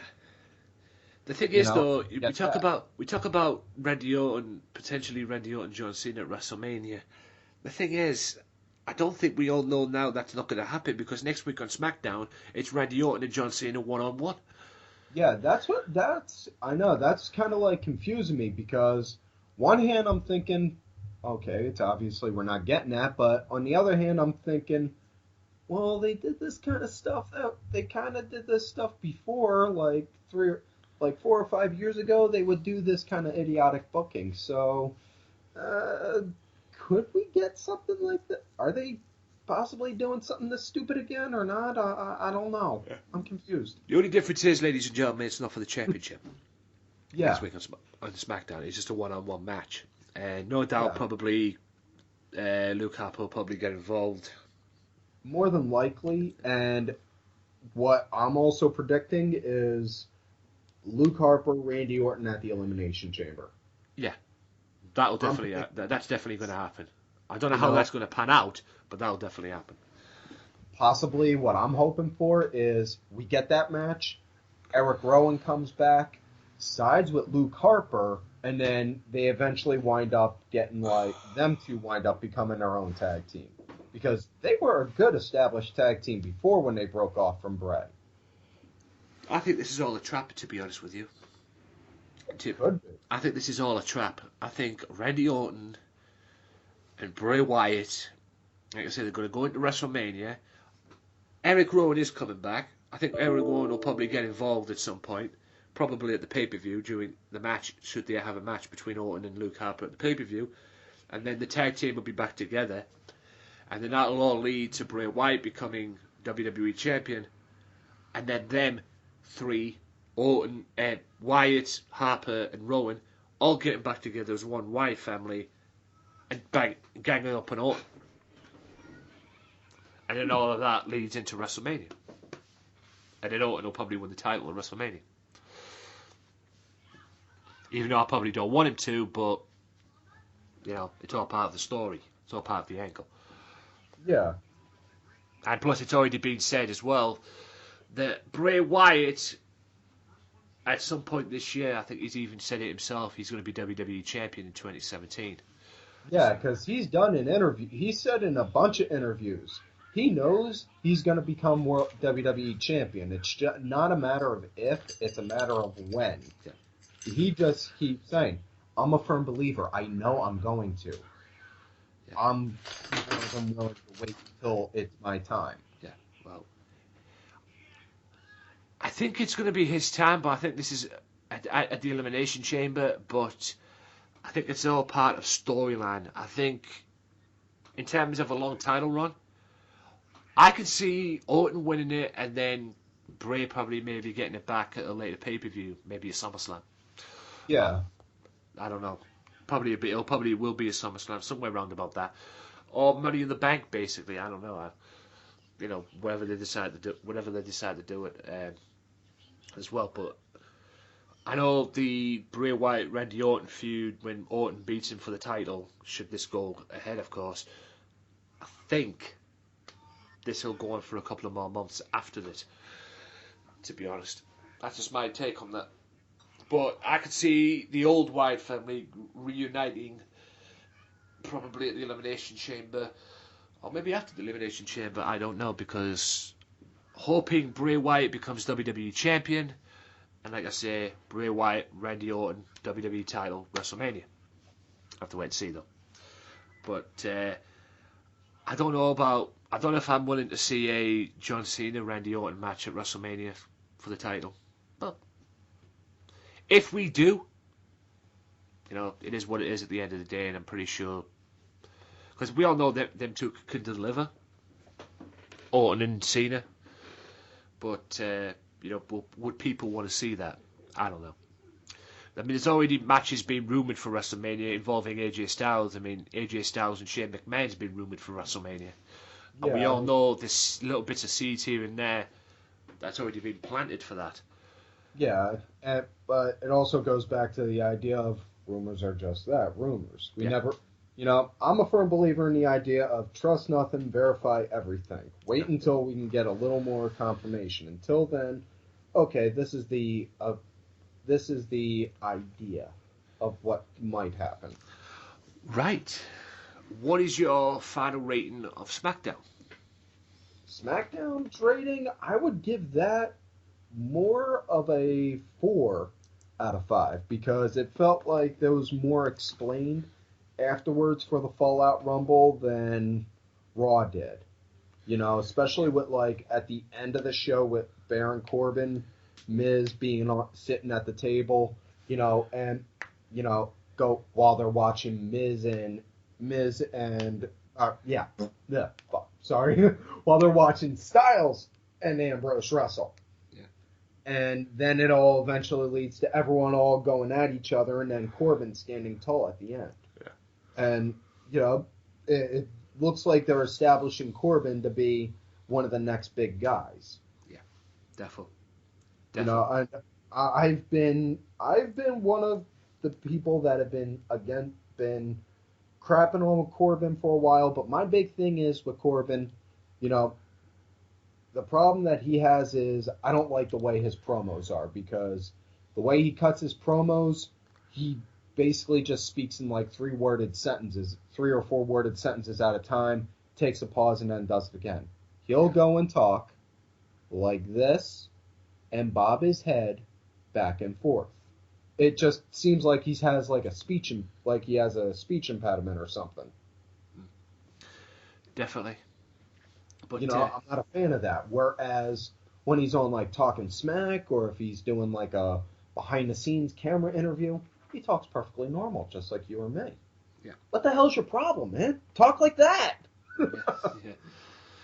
But it seems again SmackDown is basically kicking ass, man. Even though I find it hard to believe they've only beaten Raw once since the brand extension started. But in my opinion, SmackDown's the better show.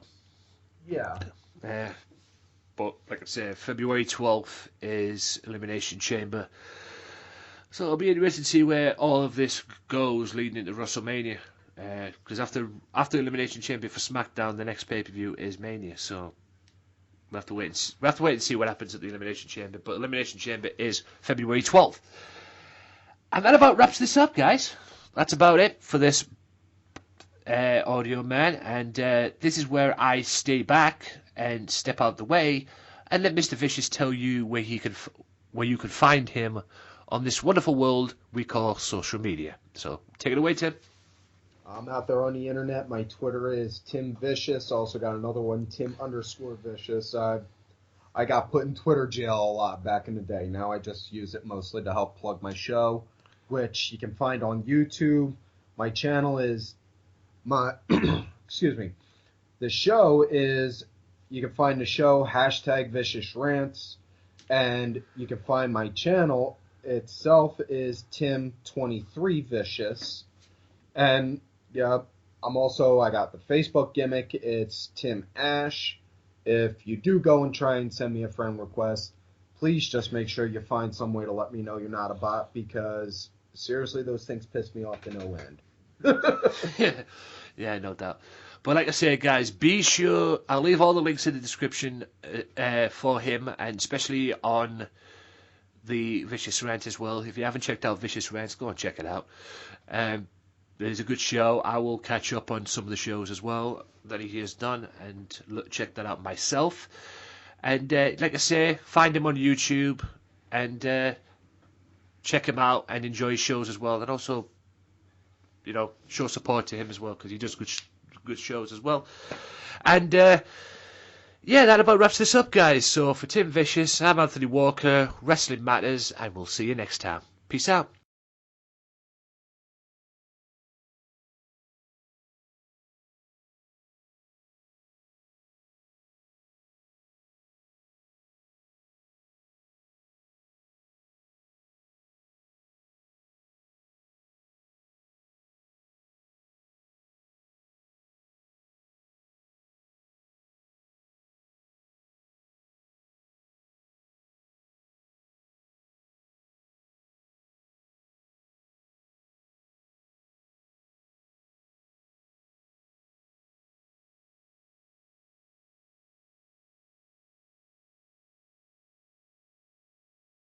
Welcome back to the Wrestling Madness podcast, guys. Hope you guys have enjoyed the Tim Vicious audio there with Raw, Smackdown, and the Royal Rumble, as well as NXT Takeover as well. We talked about all four, and thank you, Tim, for that. That was very fun, and we will get you back on the podcast ASAP, no doubt about that as well. Very opinionative as well in terms of his opinions, and that as well, Mr. Tim Vicious. But he's always welcome on the podcast. There's no question about that. Now, this is the intro leading into the part 2 of the Nikki Addams interview. You saw part 1 last week. You're going to get part 2 right about now.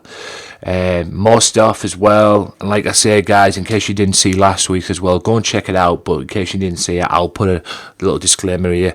She was in her car. That's where she was on her phone. And there'll be noises in the background when you eventually get to it as well. I apologize for that, but it is what it is. That's what happens when you do talk to stuff on your phone. But it is what it is, guys. It was a very great interview. Very fun, very interesting as well. In this one, we talk about going up to attempt to do a moonsault kind of thing, and realize that you have no choice to do it once you get into that position, and there's no turning back. But it was very fun, very good, very good to talk to, and this is part 2, ladies and gentlemen, of the Nikki Addams interview. So sit back, relax, and enjoy. I'll see you after this.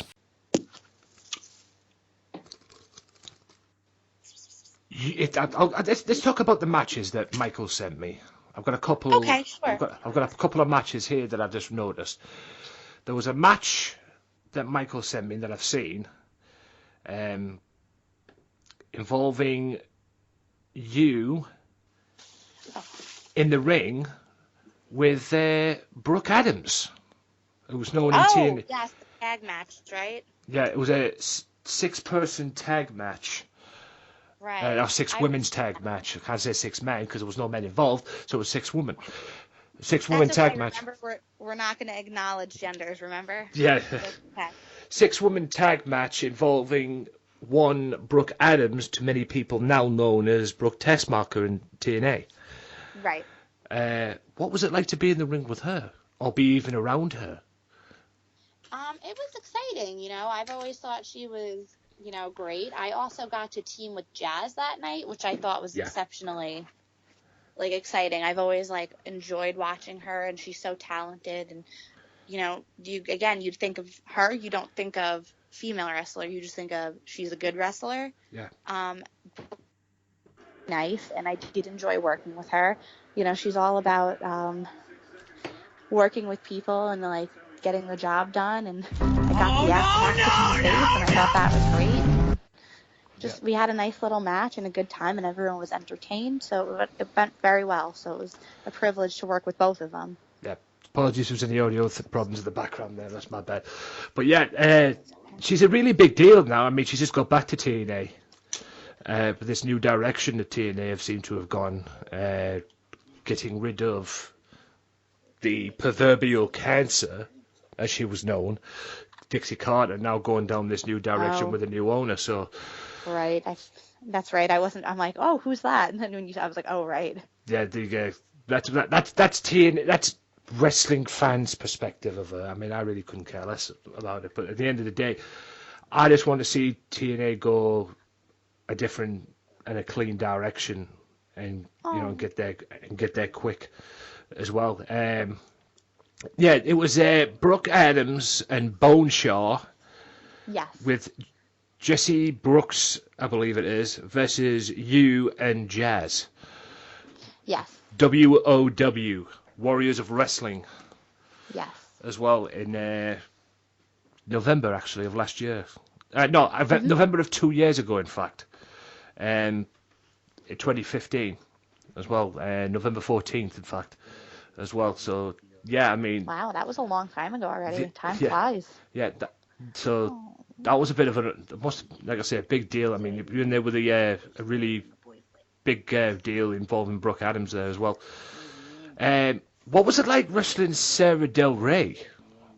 Because Michael sent me a video. Yeah, I mean, you have to let... I mean, for those of you that don't know, Sarah Del Rey, and correct me if I'm wrong, that's Paige's mother. Sarah, Sweet Soraya is Paige's mother. Oh, Sweet Soraya, yes, my bad. Yes, Sarah is now the head trainer of the women down for WWE at the Performance Center. She's incredible. She is so passionate about wrestling. She's great. Like, if you watch some of like her matches overall across the board, the Death Ray, Sarah Del Rey, she's incredible. So willing to work with you, you know, telling a story and entertaining everyone and getting the job done as well. I mean, that was a great privilege. She is so talented, and I got to learn so much from her. I'm so lucky for that opportunity. And that was still relatively early on into my wrestling career. So, I mean, that was NYWC made that happen for me, and I was just so appreciative of that and that opportunity. Yeah, that might have been a big deal. Is that's the one who trains the females in NXT, isn't it? Yes. Yeah, that's the one. Wow, that must have been a real honor. Yeah, I get them two mixed up for some reason, and Paige's mother for some reason. But yeah, that must have been a huge deal. I mean, now she's, like you correctly say, she's now in NXT now as the head honcho for the women's side of the NXT performance center as well. The person who's involved with the male side is obviously A-Train Albert as well, and I think Sean's even down there now as well. Shawn Michaels is even down there as a coach now, and they've just signed Steve Corino as well, which is a huge deal in its own right. I mean, that had to be a huge deal considering the way she is now with the women on there. I mean, she's elevated mostly women's career. She helped the Four Horsewomen. She's got. I mean, Nia Jax is up on the main roster now, and she did wonders with her. So that must have been a huge deal for her. I mean, I've just got a video on here that I'm just looking at now. It has a match with you, and is it Kat Reed? It's spelled Katred.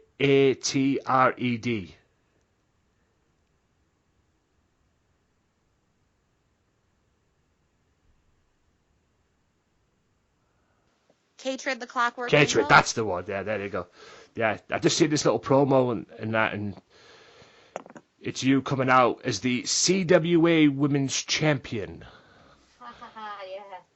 The CWA Women's Champion. So obviously you were defending the title. Right. What was that like? What was that like? Firstly, to be the champion of that company, and not only that, what was it like to be in the ring with? I absolutely love working with Katred. She's a great person. So working with her is always very competitive, and we always have a good time. Yeah. That company, I don't think they still exist anymore. They really didn't do things the right way. Not that I like to insult people, but the guy left during the opening match, which was myself and Katred, and just left everyone hanging. So. Oh, that's not good. That sucks. Party last night. Yeah, I mean, with the Katred, it's obviously you were the heel that night. I mean, do you like playing the heel better than being a baby face? A baby? I like both. I like both a lot. I'm equally kind of down the line depending on where I am. So it's like you can't get bored with one or the other because it's like you got a good variety of it.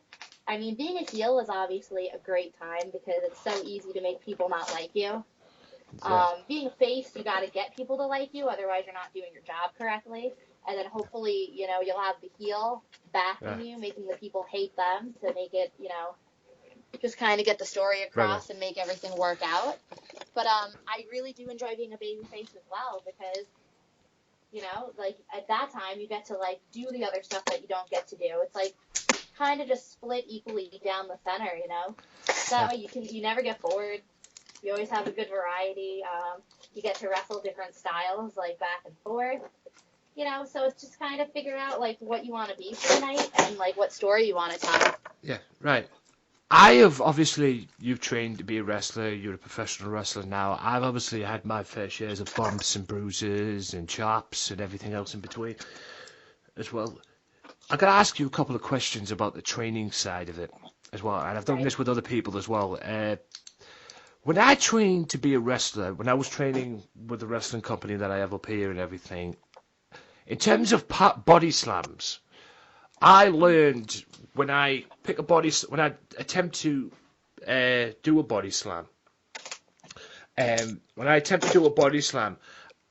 go to slam that person, I have to wrap my arm around that person's head, around the neck area, who I'm body slamming, just to protect their head. Is that how you learn? Because I've seen other people body slam them, without having to do that. I mean, is that how you learned to do that? I mean, how did you learn the body slam way? I learned to put your arm around the neck. So when you have the person in front of you, their left arm goes up, right? Right. Left up over your shoulder. Yeah. Your right hand comes through in between their legs. Yeah. You start to bring, like they post off your left hip. You bring them up. You switch your hand to right behind their neck. So when you come down, you're protecting their neck. God forbid, they bounce off the mat a certain way. They don't hit their head or get concussed. Some people I know are taught not to do it, and there's just a difference of opinion on that. Like if you can do it without doing that and know that you can keep the person safe, right. That's fine too. It's just a matter of opinion.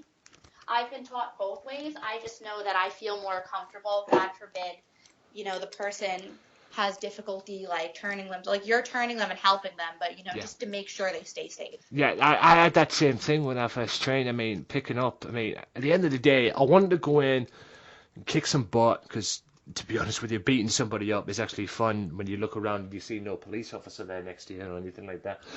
Wondering, it's actually fun to do. Absolutely, but you know that nothing's gonna happen. Yeah, nothing's gonna happen. I just got away with this. Yeah, it's cool. It's wrestling. You're like sitting there beating that person up that you don't like, and you want to kick it, and you're looking around looking for a cop to come, and you're like, okay, the cop here. I'll do some more. See you.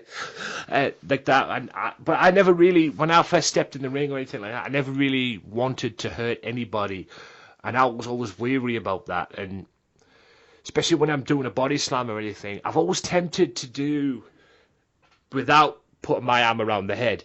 But I always ended up I got into like a natural way of doing it. I was like, okay, this is going to be how it is.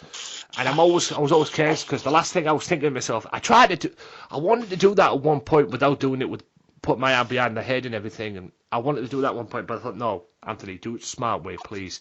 Because at the end of the day, you're going to get the blame for somebody if you get hurt. So just take it from there. It's at the end of the day, it's your job to make that person safe. Don't do anything stupid, please. And I always thought that way, and I thought, and then it just, like I say, it just developed into like a natural thing to do all the time and do safely.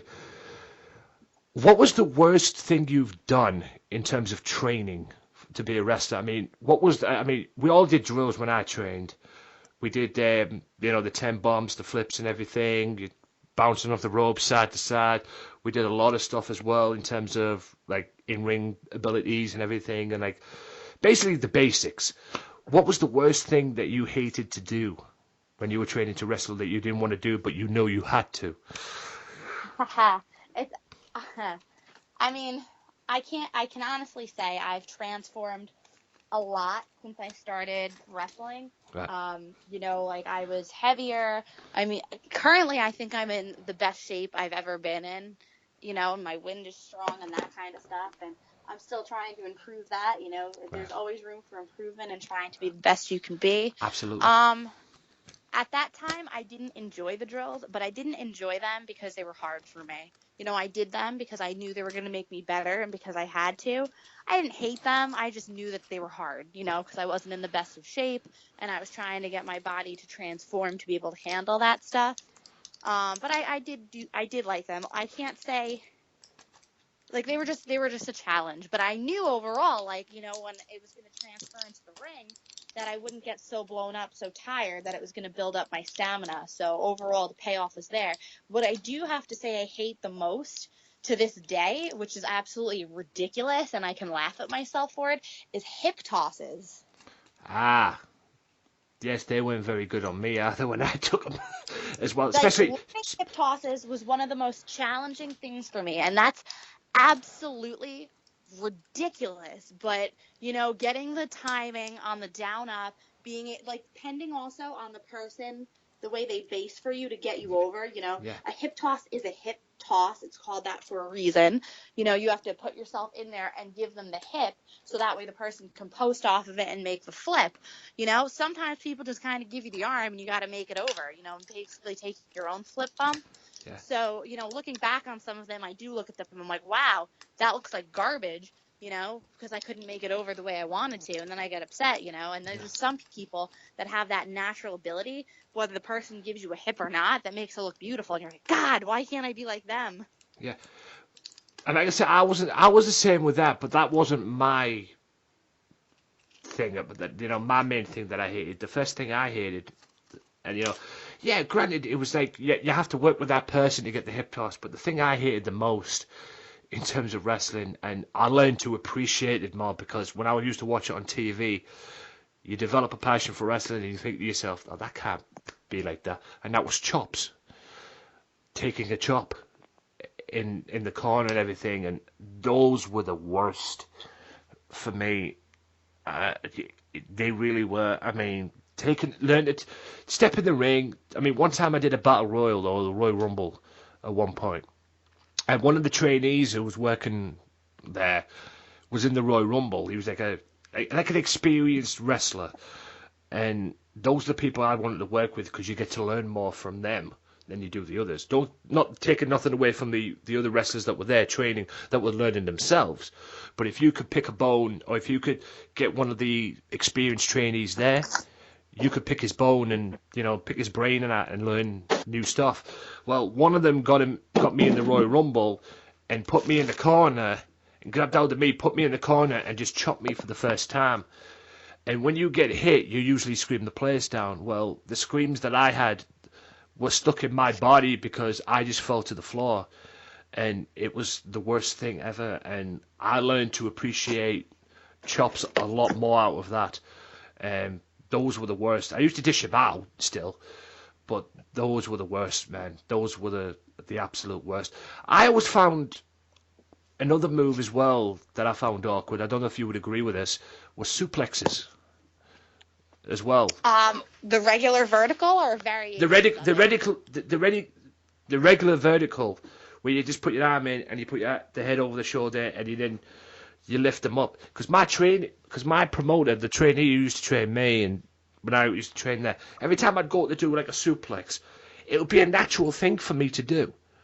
I wouldn't need to, you know, bend my hips. I would always bend my hips, but he would always try and get me not to bend my knees down and everything. But every time I do it, I'd always go, like say, if I could use a wrestler for an example, like a Chris Benoit, the way he used to do his suplexes, you know, the snap suplex kind of thing. I would always do that, you know. But at the end of the day, I would do a suplex.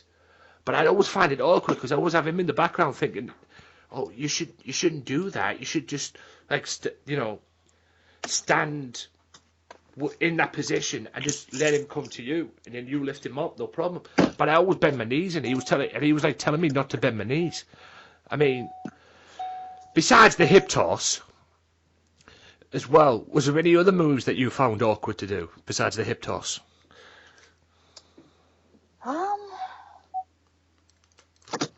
Yeah, I mean, as far as your like standard moves, like stuff that like people don't come up with on their own to do.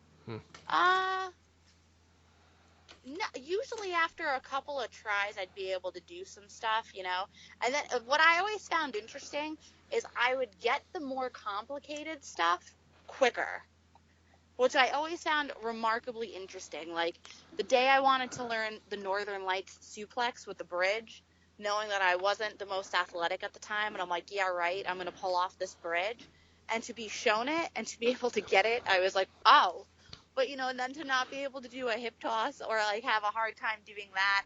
And then remembering, like, the first time I learned headlock takeovers, the fact that it took me, like, 13 tries to get it correct, I can't help but laugh and be like, haha. You know, things just... But, you know, I also find if you leave something alone for a little bit, or at least for me, I've been lucky for that, and you come back to it and explore it later, it's almost like you can do it now. The only things that I've wanted to do that I haven't been able to get after waiting time is like anything going backwards. It's like a moonsault. I'm like, I'm good, thanks. Yeah. I was tempted to do a moonsault at one point as well, but it's when you get back up on the you go to the top of the ropes and everything like that, or you stand in that position, or you look for that position where it'll allow you to do a moonsault, and you want to go and do it, but then you realise, no, this could go wrong. I'm good. Yeah, it's like you get up there and you're like, well, I gotta do something now, because if I just step back down, I look like an idiot. Yeah, if you do it in training, then it's fine, but it's like I say, I can't imagine what it'd be like if you actually had to do it in front of a crowd and everything, and you go to do this moonsault, and you're in this position, and then it pops in your brain, you're like, this is a bad idea. This has got a bad idea. Yeah, all over. it's like exactly. You're like, what was I thinking? You're like, oh well, here's to the best, and you just go for it. and then later on, you either regret it, or you're like, oh, that wasn't that bad, and then you're like, pretty much doing the cross across your chest, like, thank you, Lord. Yeah, exactly. But like, yeah, you just get up there and you're like, oh, well, here we go. Yeah, it's now or never. Are you sick of professional wrestling? Do you want to speak your mind about professional wrestling? Well, if you like a wrestling podcast, why not tune in to the wrestling podcast where wrestling matters? The Wrestling Matters Podcast. Each and every week, I talk about the best in professional wrestling from WWE, TNA, ICW, Progress Wrestling, Ring of Honor, and the list goes on and on. Also, on the other occasions, I bring guests in as well to shoot the breeze about the one thing that I love, that we all love, professional wrestling. So join me each and every week for the Wrestling Matters Podcast on YouTube, AJW Wrestling Matters, the Wrestling Matters YouTube channel, SoundCloud, soundcloud.com/wrestling_matters_podcast, and any other podcasts that matters. Wrestling Matters, wrestling fans. Welcome back, ladies and gentlemen, to the Wrestling Matters Podcast. Thank you to Nikki Addams there for that interview again, and part 3 of that will be next week on this podcast, come what may. Now, in this part of the podcast now, guys, we're going to go on to Wrestling Zone. I did an episode of Wrestling Zone this week with Michael Larkin, episode 7, I believe it was. This past week, you will get the full separate audio of this on the SoundCloud and the YouTube channel ASAP sometime this week as well. That I can promise you on that. But yeah, we've pretty much did an episode this week because I didn't have much to do, to be honest with you, and I had a hard week and that. So if I don't sound that much enthusiastic, I apologize. If we both don't sound enthusiastic, we both apologize because we've had some horrible things that have happened to us this week as well. This past week as well. We recorded this on the Saturday 2 days ago, so yeah, hope you guys enjoy this. This is Wrestling Zone. We talk TNA, Ring of Honor, Royal Rumble, and a few other things here and there as well, and why What Culture Wrestling did a video this past week on, or this past couple of days ago, I believe it was this past week, where they decided to do a video where they wanted, or the reasons why Brock Lesnar should be WWE champion before WrestleMania. Yeah, you figure that out. I'll leave you to figure that out. But this is me with Michael Larkin, Wrestling Zone, episode 7, exclusive to the Wrestling Matters channel, the Wrestling Matters podcast. Sit back, relax, and enjoy. Ladies and gentlemen, it's me, Anthony Walker, here for the Wrestling Matters podcast, recording a special audio for episode 149 of the Wrestling Matters podcast. It is, it's Wrestling Zone, episode 7. We might as well do this. And put this on the show as well, because, like I said, I've got a lot of things on my mind, and if I don't sound enthusiastic while I'm doing this, guys, if I don't sound enthusiastic about it, is I've had a hard week. It's been really an awful week from my end of the view and everything like that. But I'm back with Wrestling Zone and my guest, Michael Larkin. How are you doing, everybody? What's going on, Anthony? I'm doing all right myself. Tough week for myself as well, but I'm happy to be here as always and doing this with you. Yeah, I've got no problem with the wrestling stuff and everything like that, and I talk wrestling with the best of them anyway. It's just it's been a grueling, hard week for me. I did some training on Thursday, which I haven't been able to walk very well. I believe my dad says I walked around like a pregnant duck, which is right, to be honest with you, and it's not fun, and it hasn't been fun. I'm more likely going to go back and finish what I started, but I will say this, if things don't improve, I'll be pulling out. I don't care what anyone says. I'm 32 years old. I'm sick of worrying about what other people think. But in any event, Wrestling Zone Episode 7. Now, I haven't got nothing for this, so I guess we can kick this off with the Royal Rumble. Yeah, the fallout of the Royal Rumble. Roman Reigns was number 30. People were just... Yeah, I'm going to shoot on that in this. Go ahead. I'm going to shoot. I want to shoot. All right, you want me to go now? I'll do it now then. Go ahead. Okay. Go ahead. The Royal fucking Rumble. Why is it, ladies and gentlemen, the Royal Rumble, and it's not just this Royal Rumble, it is the worst, and it has been this. It's other episodes, it's all the Royal Rumbles, previous Royal Rumbles as well. So that's been a few. How can you have a fucking pay-per-view titled Royal Rumble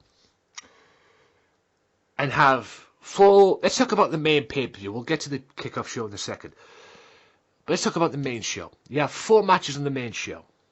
Raw Women's Championship. Charlotte versus Bayley.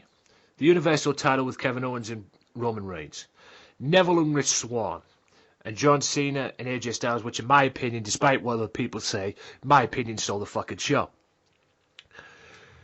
But how could you have 4 matches like that be so good and be great? Because they were. And your main match, the Royal Rumble, fucking suck. It doesn't make sense. Okay? It doesn't make sense. And the reason why the Royal Rumble was awful, it wasn't the worst Royal Rumble. I'll tell you what the worst Royal Rumble was in a second. But it wasn't the worst Royal Rumble I've seen. But it wasn't the best. I mean, there was no surprise entrances. Apparently there was one. Ty Dillinger. Wasn't a surprise to me. You know, my idea of a surprise entrance is people like Kurt Angles and, you know, Shelton Benjamins and shit like people that you've never seen before come back. And then to top it all off, don't worry, don't get me wrong, the Royal Rumble had some good moments, some good points. It had Goldberg getting another one over on Lesnar again. Undertaker meeting Goldberg, the face-off with Goldberg and Undertaker. That was good. And then we get all the way down. You know, Sami Zayn put in a good performance. Even Jericho put in a good performance as well. And even Baron Corbin put in a good performance. Daniel Bryan was right on talking smack. He was impressive. And there's rumours flying around that he's going to be champion at some point. They're pushing him to be champion. WWE champion, that is. Okay. But then it all came down to number 30. And everybody we all knew that was in there, you know, yeah, Jack Gallagher was in there, you know, people like that, you know, people on the roster, you know, give the cruiserweight some. And then number 30 rolls around, and it's fucking Roman Reigns. Really? And you wonder why you got my tirade on Facebook? I was pissed. And I'm pretty sure there wasn't anybody else. Looking back at it, I can probably understand why they did it, because we all know it's Roman Reigns versus Undertaker at WrestleMania. But this is what I don't get. People, and from what I've read, people are looking, or Vince McMahon in particular, is looking to use Roman Reigns, or use The Undertaker, to put Roman Reigns over. Newsflash, breaking news. That ain't gonna fucking work. Correct me if I'm wrong. Haven't you already tried that, Vince? They have. Triple H being champion, ring a bell? Yep. You know, that was designed to put Roman Reigns over. You know, just throw that out there. Didn't work. Okay? If that ain't going to work, Undertaker ain't going to do anything about it. And nobody wants to see Roman Reigns beat The Undertaker. Just throwing that out there. But this is what makes no sense to me. Why does this have to fucking happen in every Royal Rumble? The Royal Rumble was good. It wasn't the worst. The worst one was when Batista won it. When he came back. That should never have happened. But it did. Yeah. We all know it's going to be Roman Reigns and Undertaker at WrestleMania. But could you have done that a better way? I think for me, I I think they were talking about it was originally, if he was cleared, I think number 30 was originally supposed to be Finn Balor. But we put Roman in there, and I enjoyed his match with Kevin Owens earlier in the night, and the Braun Strowman interference. I did enjoy that match. I thought him and Owens had a great match. Like you said, I think John Cena and AJ Styles stole the show. Rich Swann and Neville had a nice match. Neville is the Cruiserweight champion now. Overall, the Royal Rumble was good, but yeah, that Royal Rumble match was very lackluster. I mean, you had a couple surprises. I didn't know Jack Gallagher was going to be in there, and it was nice to see Ty Dillinger get the number 10 spot. But yeah, Roman Reigns at number 30, and I mean, yes, looking back at, like you said, we know that they're going to do Roman Reigns and The Undertaker at Mania. I think Undertaker needs to get into some shape for that match. Yeah, is it me, or did he look a bit... Did he look like he put on a bit of timber? He looked like he was 20 pounds overweight. Yeah, he did. Yeah, I'm glad I wasn't the only one who thought that, because I looked at The Undertaker when he was wrestling, and it looked like there was a bit of weight coming out of him. He looked like he didn't look the Undertaker. Maybe it was the effects of the hip replacement. I don't know. Yeah. But still, man, I don't want to see Roman Reigns beat The Undertaker at Mania, and I like Roman Reigns, but having him beat The Undertaker is not going to get him cheered. It's just going to get more boos, because last year, and I enjoyed his match with H, but he got booed when he won the belt, because we knew it. It was predictable. Yeah. They got to do something. I mean, Seth Rollins was supposed to probably wrestle Samoa Joe at Fastlane, and then that would lead us to Seth and H, but Seth is hurt from Raw. He was walking out on crutches. I think he might have tore his MCL again, and we don't know what's going on in there. So there might have to be a little regroup of plans there with that side of it. John Cena, I don't know who he's going to wrestle at Mania. I mean, I don't think he's going to hold the belt at the Elimination Chamber when we get to those predictions, because there are some matches announced for the Chamber. I would think Bray Wyatt to win it, because there's talk of Wyatt versus Orton for the title. But yeah, it's going to be very interesting to see where we go on the road to WrestleMania, going through both the Elimination Chamber and the Fastlane pay-per-views. Well, the plan B for the Seth Rollins Triple H is to put Samoa Joe versus Triple H. Apparently, Triple H is hell bent on wrestling in Orlando. From what I've heard, he's determined to wrestle WrestleMania in Orlando. And it looks like it's going to be him and Samoa Joe if things with Seth don't go on. I've heard the Seth bit is a storyline. It could very well be a storyline, and we may get a match at Fastlane. And he's only out for 8 weeks, so I've been told. So he'll be back just in time for WrestleMania. What good that will do, I don't know. But, yeah, that was the plan B. Samoa Joe versus Triple H, from what I got told. I wouldn't mind it. I think it'd still be a great match. I mean, man, it blows. I hate to see anybody get injured, and John Cena. I didn't have a problem like some people had of him tying Ric Flair's record. You knew it was going to happen. Yeah, we all knew. You knew it was going to happen. There weren't people that were happy about it. Bruce Blitz wasn't very happy about it, and plus a few other people as well. And Bruce, look, I don't hate John Cena as much as that guy does, but hey. He fucking ripped him to shit. And he did bring up some good points in the match, the bumps and everything like that, and some of the stuff and everything. Look, John Cena isn't the perfect wrestler. He's far from that, okay? But put him in the ring, and I'll say this right now, put him in the ring with an AJ Styles, put him in the ring with a CM Punk, people like that, and he could have a good match. All right, it'll probably be like AJ Styles doing most of the work, but yeah, he could have a good match with him. But the idiotic thing about this match, in my opinion, is people are comparing it to Okada Omega at Wrestle Kingdom. I heard that. I saw on Twitter about Kenny Omega taking shots fired that he could wrestle with them. Yeah. But I'm saying, you cannot compare that match to Okada and Kenny Omega at all. No. That's retarded. I'm sorry. That's ridiculous. Okay. Yes, they had a good match. It was the best match on the show. It wasn't the best moment on the show, on the whole Royal Rumble show, even including kickoff. I'll get to that in a second. But to compare AJ Styles versus John Cena to Omega Okada, no. Wrong. I mean, I know Bully Ray, Bubba Ray Dudley on Twitter was like he thought John Cena and AJ Styles was better than Okada and Omega, which started this whole Kenny Omega getting pissed at that comment with Bubba Ray Dudley. Yeah, I disagree with that. You know, Bubba might see something we didn't, but I definitely disagree with that.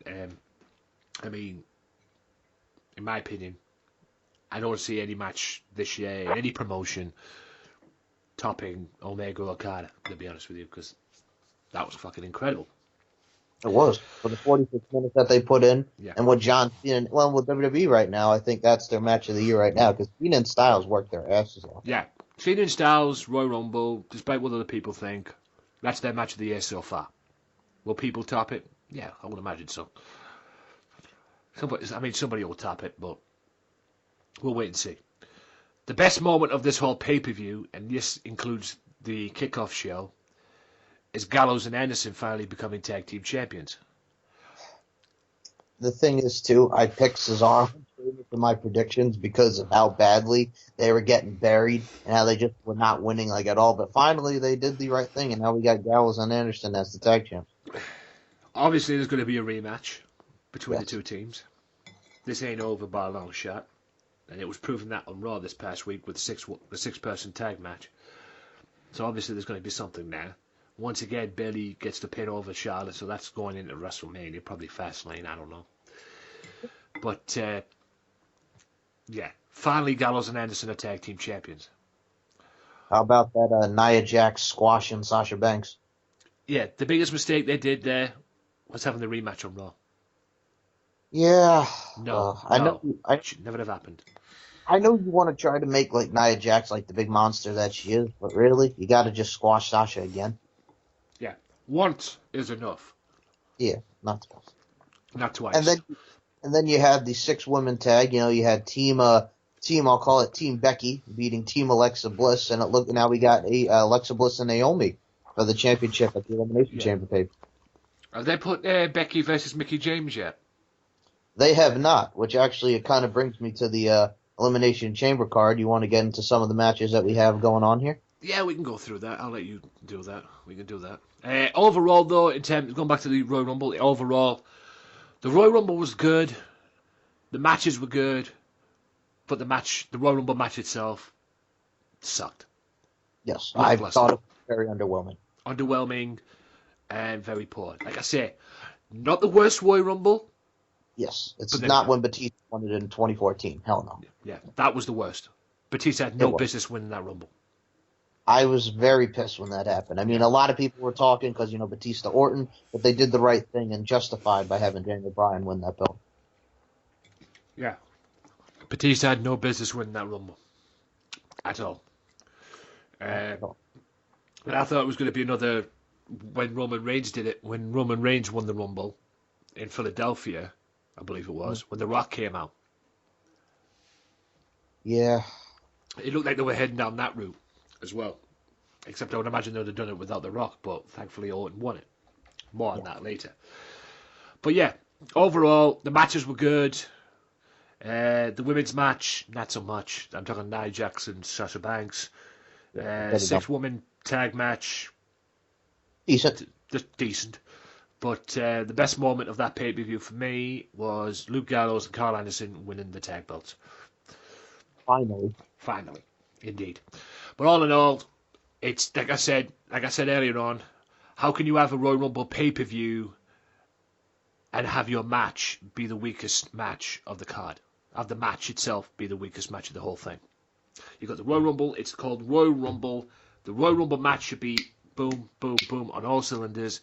But then again, you've got the whole pay-per-view, and the Royal Rumble match itself was the weakest match of the card. Makes no sense. But anyway, Elimination Chamber.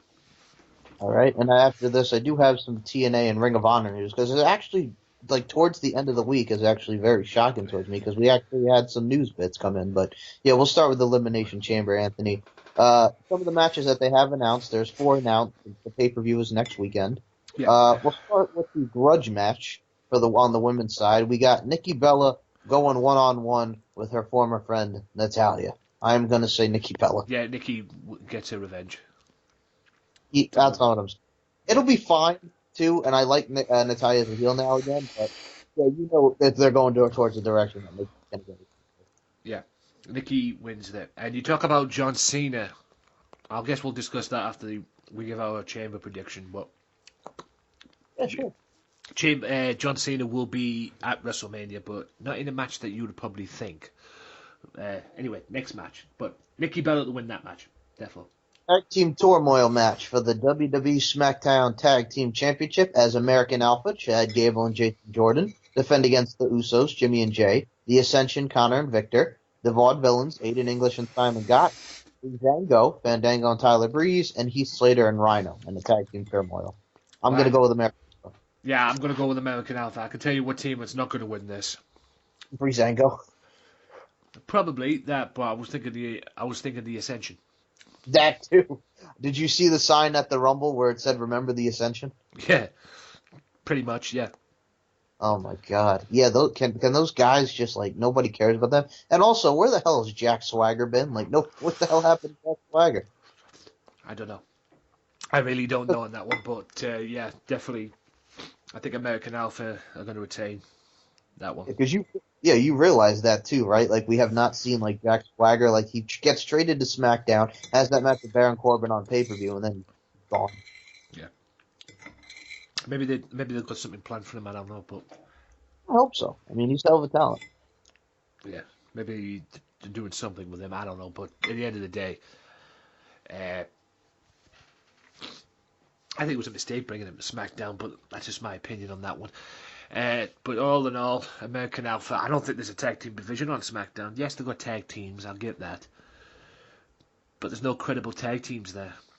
And the feud out of this would be Alpha and the Usos in my book if you want the feud out of it. But yeah, I'm still saying American Alpha retains. They got American Alpha retains, and like you say, how about a feud with them two teams going into WrestleMania? I have no problem with that. American Alpha and the Usos for the tag title. Okay. Yeah. Now, we got for the Women's Championship, Alexa Bliss defends against Naomi. Since they are in Orlando for WrestleMania, and that's Naomi's hometown, I would say she went there, and we have Alexa Bliss retain.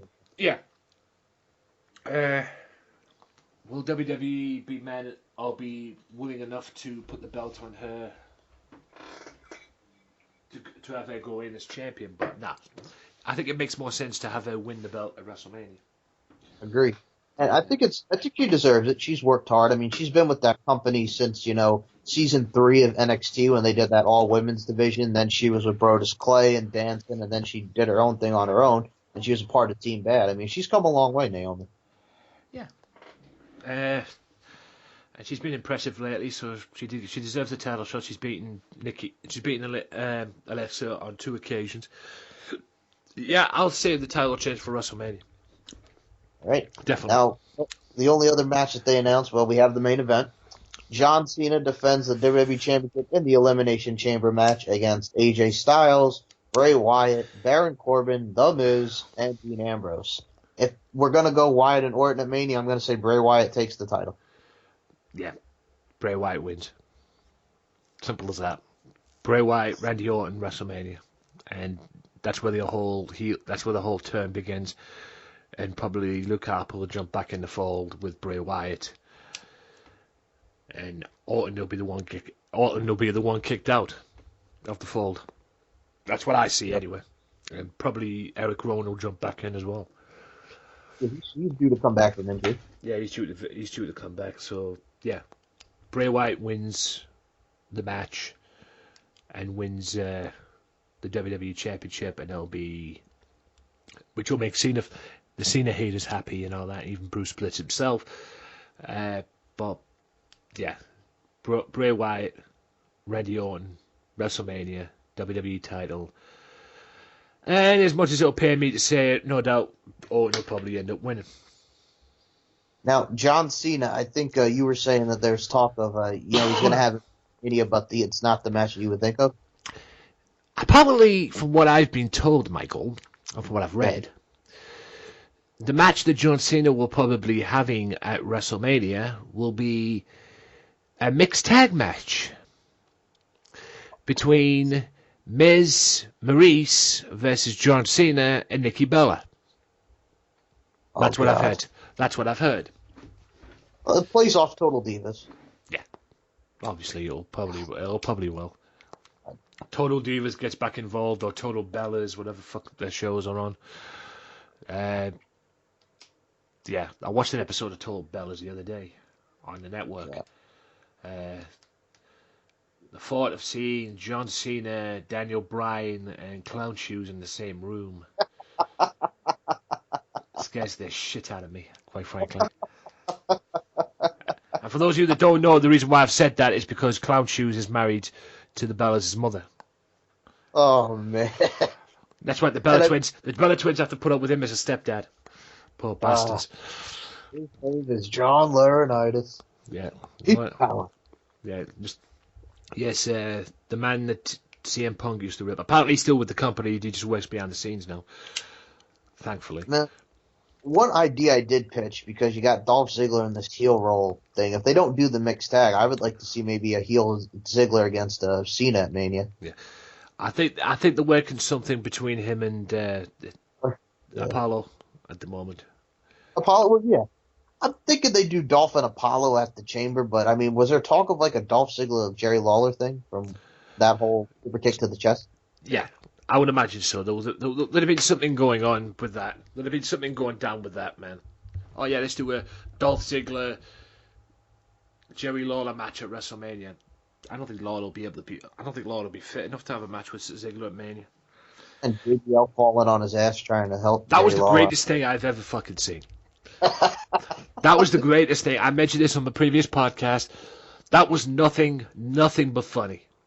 JBL falling on his ass crowd, and if the WWE people backstage did not get the hint that having too many fucking announcers is wrong at the announce table, you know, too many cooks in the kitchen, if you will. If JBL falling over doesn't prove that, nothing will. I bet you JBL was pissed. And to be honest with you, I wouldn't have blamed him. Well, you can kind of tell on commentary because I think David Otunga took like a little nudge at him for falling, and JBL's face was priceless. Oh, the WWE itself has took a nudge at JBL for falling. They've made a character now who's on 205 called Trip Bradshaw. I saw that. That's based off JBL falling. That's great. That is based off JBL falling. I saw it. WTTV, Wrestle Talk Television, put that up on their YouTube channel today. Oh, that's tremendous. Yep. Trip Bradshaw, the name is based off JBL falling on Smackdown.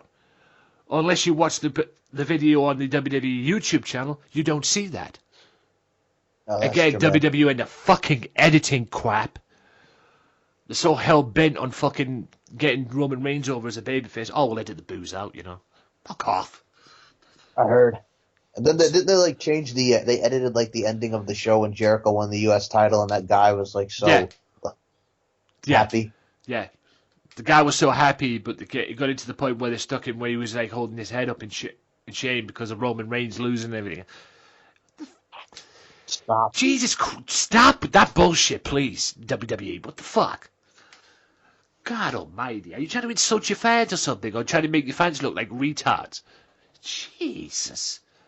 Well, You wonder why I do a podcast? So I can shoot on shit like this? We friggin' rant on stupid shit. Yeah. Jesus fucking goddamn Christ. Now I have to ask you, since we talked the Rumble, did you enjoy San Antonio NXT TakeOver? I loved it. I thought it was awesome. It really was a good show. We had new tag champs and the Authors of Pain. I enjoyed the Fatal 4-Way with Asuka, Nikki Cross, and Peyton Royce and Billie Kay. I mean, that spot with Nikki Cross going through that table was awesome. Yeah. I have to admit, though, I was a little bit shocked that they put the belt on Bobby Roode that quick. I know. I mean, well, if there's anything of merit to this, because spoiler alert here, Cassius Ohno does come out and he gets into a little brawl with Bobby Roode. So if Nakamura is selling the injury, we're going to get a Nakamura Roode rematch, obviously, but could we be going down the lines of seeing Bobby Roode versus Chris Hero, Cassius Ohno? Yeah. Give him his name, will you? Chris Hero. Yeah, but they got to go with Cassius Ohno. But there's already a KO in WWE, so can we come with somebody else, with different type of name? Yeah. Just give him his old thing back. I'll bet you, bunk him up to the Raw roster. Have Cesaro turn. If you're looking for a partner for Cesaro, there's your perfect partner right there. Cassius Ohno. Exactly. I'll tell you very much. I did enjoy Roderick Strong and Andrade Cien Almas. I thought they killed it. The other matchup that I also did enjoy, Eric Young and Ty Dillinger. I actually did enjoy that as well. The whole sanity thing going down. Big Damo was a part of that. Alexander Wolf. I've really been enjoying that whole feud. I'm guessing that's Ty Dillinger's last match then, if he's in the Rumble. Unless that was a one-off appearance, him being in the Rumble, like. But I'm guessing that's his last match. We shall see. One thing I am looking forward to is next week we got the Bobby Roode Glorious Celebration. And, it's going to be very interesting to see what we got next week, because next week is the first NXT where Corey Graves is no longer going to be announcing, as Nigel McGuinness will be taking over for him from now on. Well, that's perfect. That's perfect. To be honest with you, perfect replacement for Corey. Stick Nigel in there and give him his opportunity as well.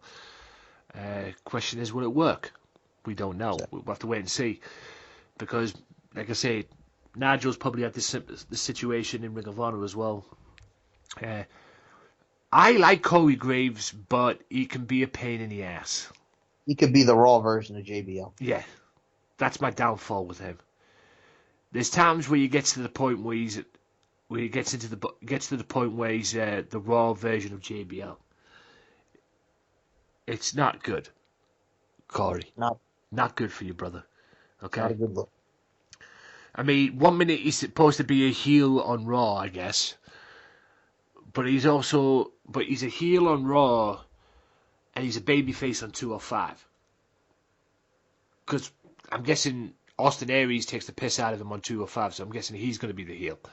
Yeah, Austin Aries is the heel announcer on 205 Live. Yeah, and he's the babyface on 205, but he's the heel on Raw. You can't have it both. You can't have it that way, WWE. And it doesn't make him look good. So you got to figure something out.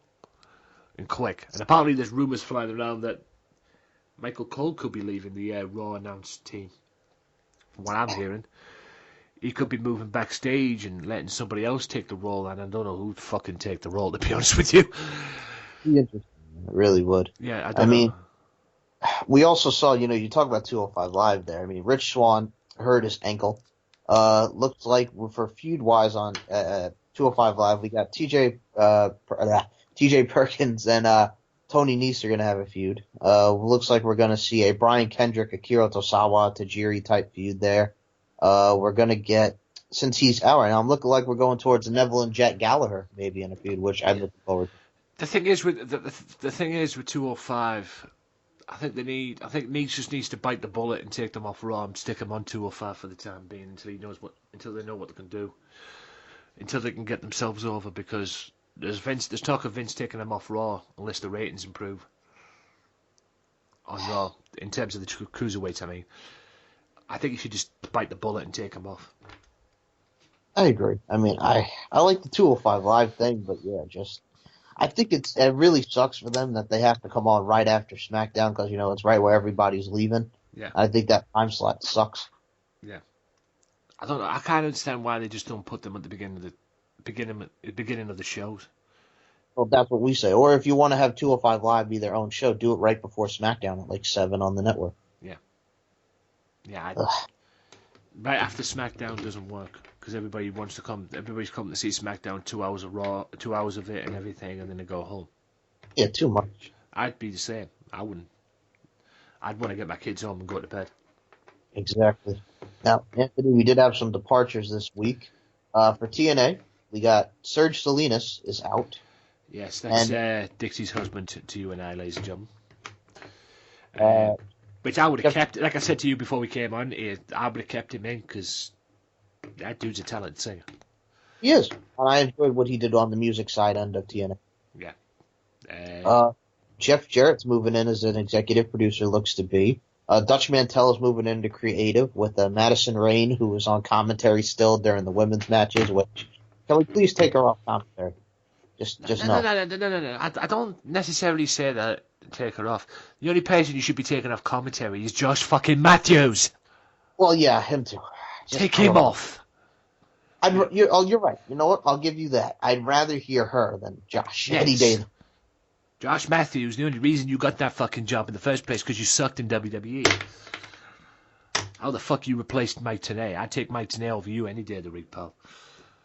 I mean, and Don West coming back in was a Jeff Jarrett idea just to do that, brown bag special and get all the merchandise out of it. Well, if there's anyone who can sell merchandise, I'll give him his due. It's Don West. It's Don West.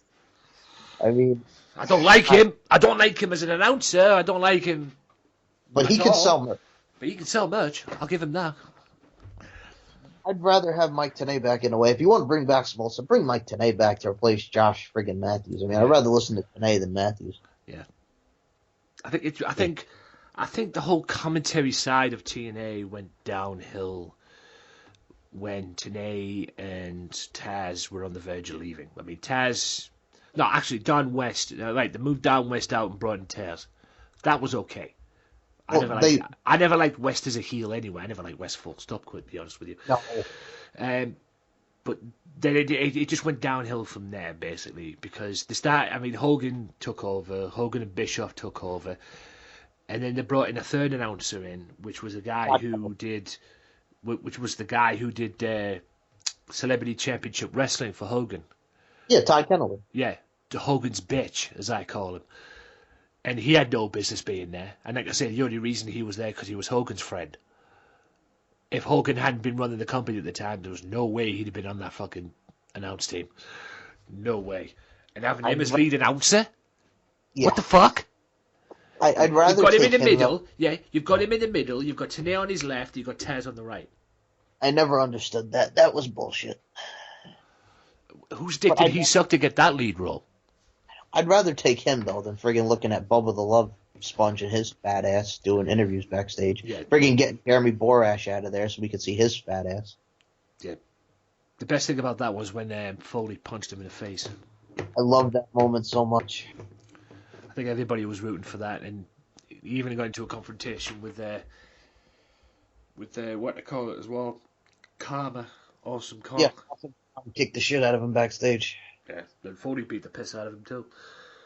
Yeah, he's not well liked, Bubba. But I was pretty much over him the minute he came in, basically, when he started sucking up to the Wolfpack. The band, baby, the band. Yeah, I call them the Wolfpack. Fuck TNA. The band. I know.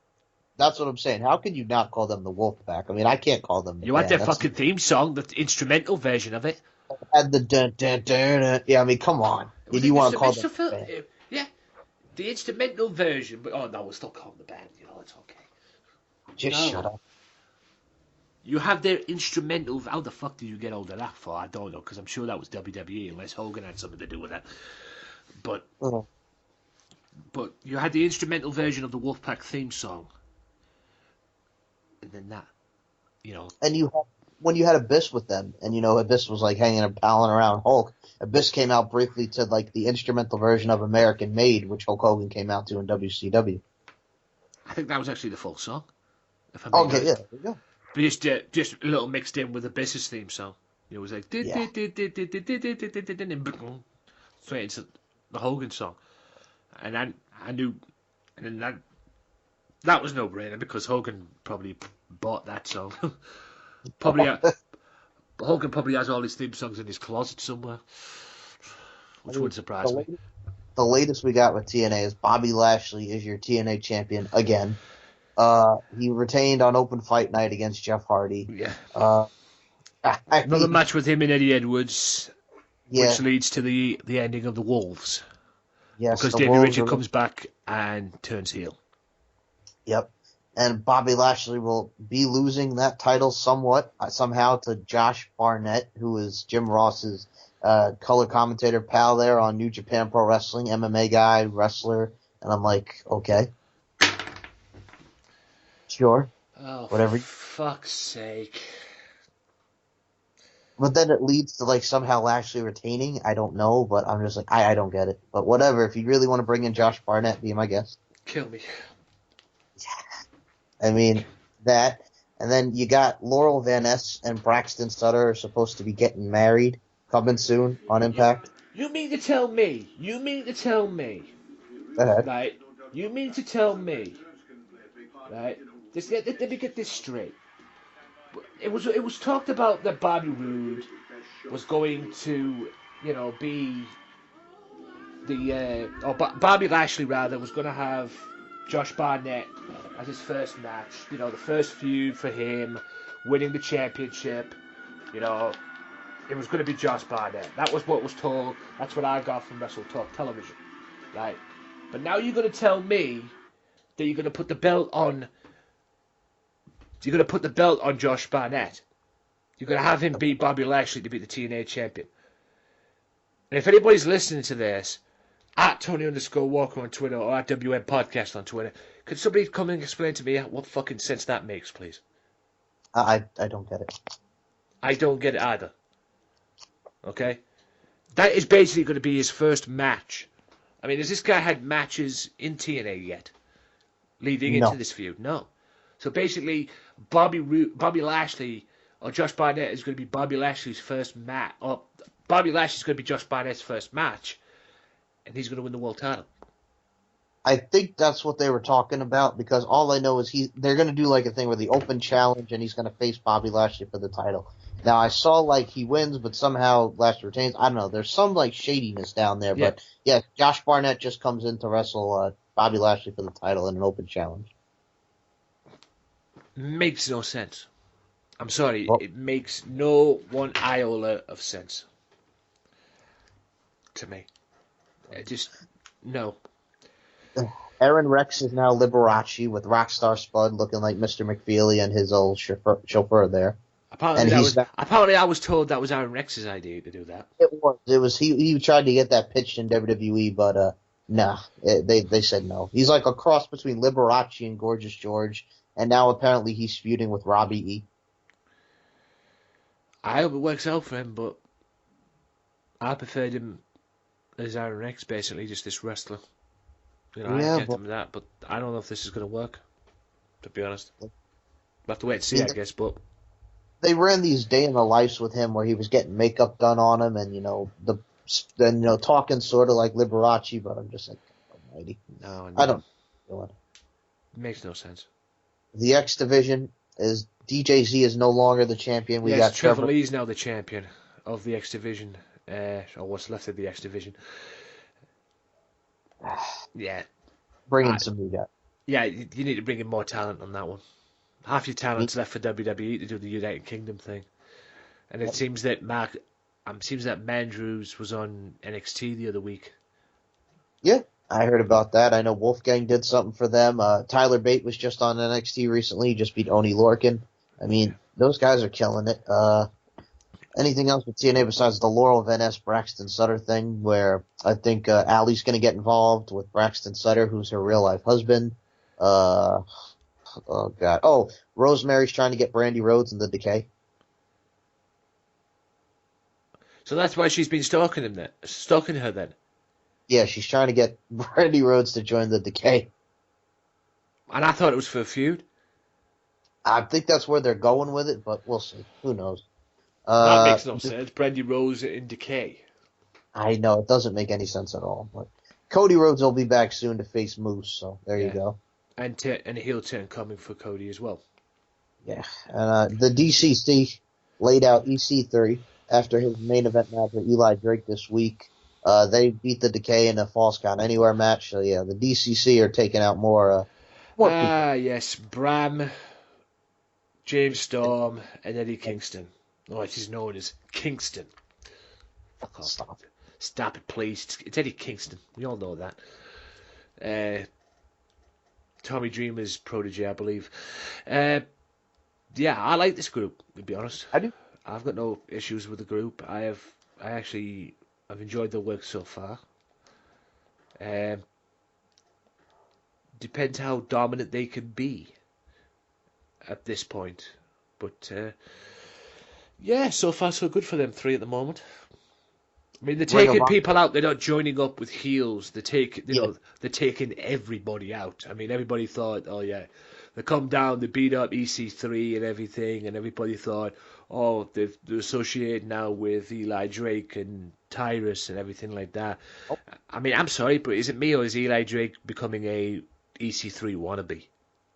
Kinda is. It's ridiculous, but anyway, it seems that it's a good thing that they're beating up everybody. They're beating up the heels. They're beating up baby faces as well.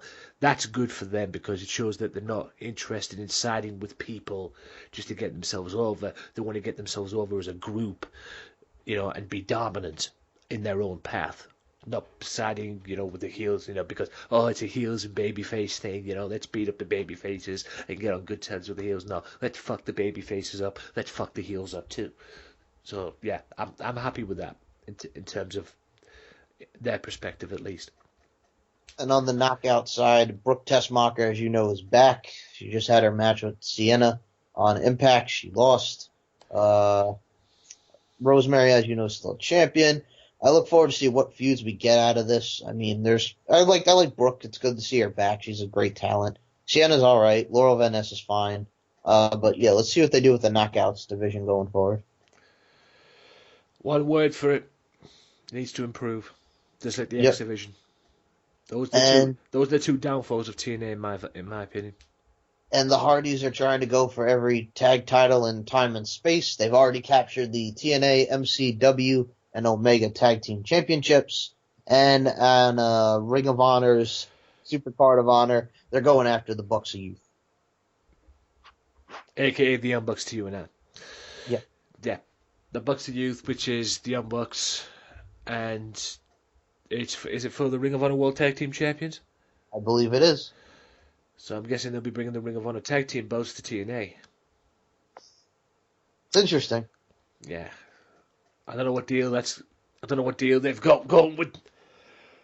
I don't know what deal they've got going with TNA, or I don't know if there is a deal going with TNA at the moment. But hey, we'll have to wait and see. At least they're having their match, the Young Bucks and the Hardys. And the Hardys will be wrestling also for WrestleCon.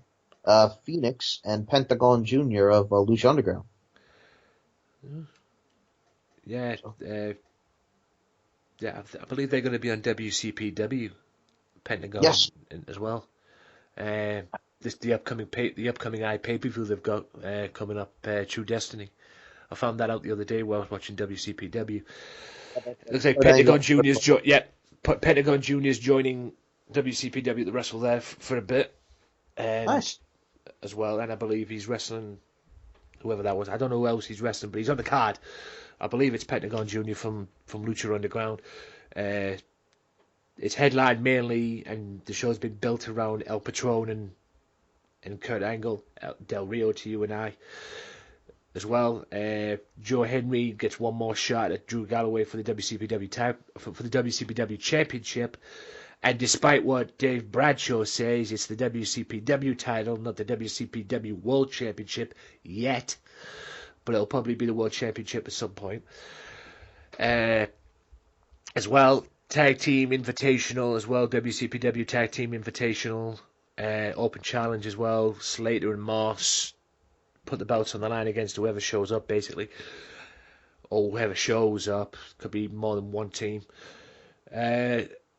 Also, there's a few others as well, and I would imagine the Internet title will be on the line as well. Cody will probably be there defending the Internet belt as well at some point. He defended it against Marty Scurll in a great match and won, so I'd imagine he'll be contracted to defend that against whoever shows up, basically. I don't know who's the top contender for that belt, the Internet belt, which is the Internet version of the television championship. But it's on the Internet. So there's no point in calling it the TV belt. It's the Internet title. And Angle and Patron should kill it. Yeah. That's the show that's the match that the show's being built around. The whole thing, basically. And I've got no problem with that. Will it be the main event? More than likely. Jim Ross is going to be doing the commentary again as well, which is good. No more Dave Bradshaw. And also Matt Striker made his WCPW debut this past week as well, from what I saw, doing commentary instead of Dave Bradshaw, because like I've said many times, and I even said it on the comment booth in WCPW on What Culture as well, when they announced that Striker was going to be the making his debut. Dave Bradshaw fucking sucks. If you think Michael Cole's bad, nah. There's somebody worse than Michael Cole, believe it or not. But Dave Bradshaw is fucking awful. And thankfully he wasn't on there. Hopefully they'll take him off. I mean, I don't mind Alex Shane. Yes, Alex Shane's not the best commentator in his own right. But I don't mind Alex Shane. But, yeah, Bradshaw, no. I don't like him as well. So thankfully, thank God they brought in, what's his name? Matt Striker. Hopefully they'll keep him around. No, he won't be on the pay-per-view. Jim Ross will be on the pay-per-view calling the action. Will it be with Alex Shane? Will it be... And actually, no, it's not going to be with Alex Shane. It's actually going to be with Matt Striker. Mike Striker's going to be on the pay-per-view as well. Will that happen? I don't know. Will it be a long-term thing for Matt Striker as well, despite the fact he's the voice of Lucha Underground? We'll have to wait and see. But hopefully they'll get rid of Bradshaw once and for all, because I don't like him. And I'm not talking JBL, I'm talking Dave Bradshaw. No wonder Raven put him in his place. Now, for Ring of Honor news, I did also find out Kevin Kelly is no longer in the announcing position for Ring of Honor. That's because he lost his best mate now. He lost his he probably lost his tag team partner and thought, "Nah, I'm done." You know, yes. You know, I'm done now. I've lost my tag team partner. I'm walking away. So there are talks that I believe he's doing New Japan pay-per-views now, like it was Kevin Kelly and Steve Corino, and I know he's doing some New Japan work, so now it'll be Kevin Kelly and I believe Don Callis, the former Cyrus, the Jackal. What, in New Japan? Yes. Ooh, interesting. And the person who is likely to replace Kevin Kelly is Ian Rakabani, who does the Women of Honor commentary. So I'm guessing BJ Whitmer will be next to him then. I'm thinking, yes. Because he's been doing the Women of Honor as well, despite the fact he's in an angle, I suppose an angle with Kevin Sullivan in that, in a group with Kevin Sullivan. So I would imagine he'll probably be the next, the color commentator to Ian as well. So I imagine he'll drop in and do that as well, unless they find somebody else than him. But yeah, is Kevin still going to be working for Ring of Honor, despite the fact he's doing New Japan stuff now, or is he leaving Ring of Honor full stop? I think he's leaving Ring of Honor full stop. Okay. Now, the other thing I did have, the only other thing I did have is last night I didn't watch it yet, but I'm looking forward to watching it. We had on ESPN the 30 for 30, the documentary about the XFL. Yeah, I saw that. I don't know if I want to watch that, to be honest with you. Because I know there's bad things that'll probably pop out of that. Oh, come on. Well, yeah, it's the XFL. It was very bad. It was bad. Yeah. What worse, that or the WBF? I say both. Yeah. Just full stop, basically. I mean, I believe the WBF was used to push Luger into the WWF, quite frankly, as well. And that fell apart because, well, it just fell apart, basically. There's no polite way of putting it. The XFL was just, I think, bad from the start. Yeah. There was a lot of things, from what I saw in terms of clips-wise, there was a lot of things on the XFL that had no business being there, quite frankly. I mean, it wasn't like an NFL kind of thing, from my perspective at least. I mean, the bad thing about that, in my mind, was they had wrestling announcers on there. I mean, all right, you might have got away with it with JR. Yeah. But Ventura? Really? Yeah, no, not without Jesse Ventura. Yeah, Ventura, I wouldn't have had him on there. I would have had, like I say, you might have got away with it with JR, but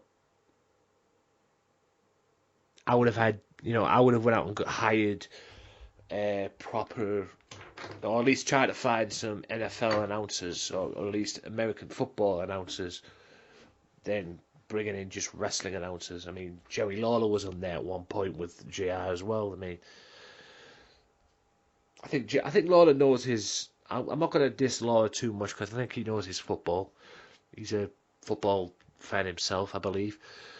Probably anything to do with Memphis, knowing him.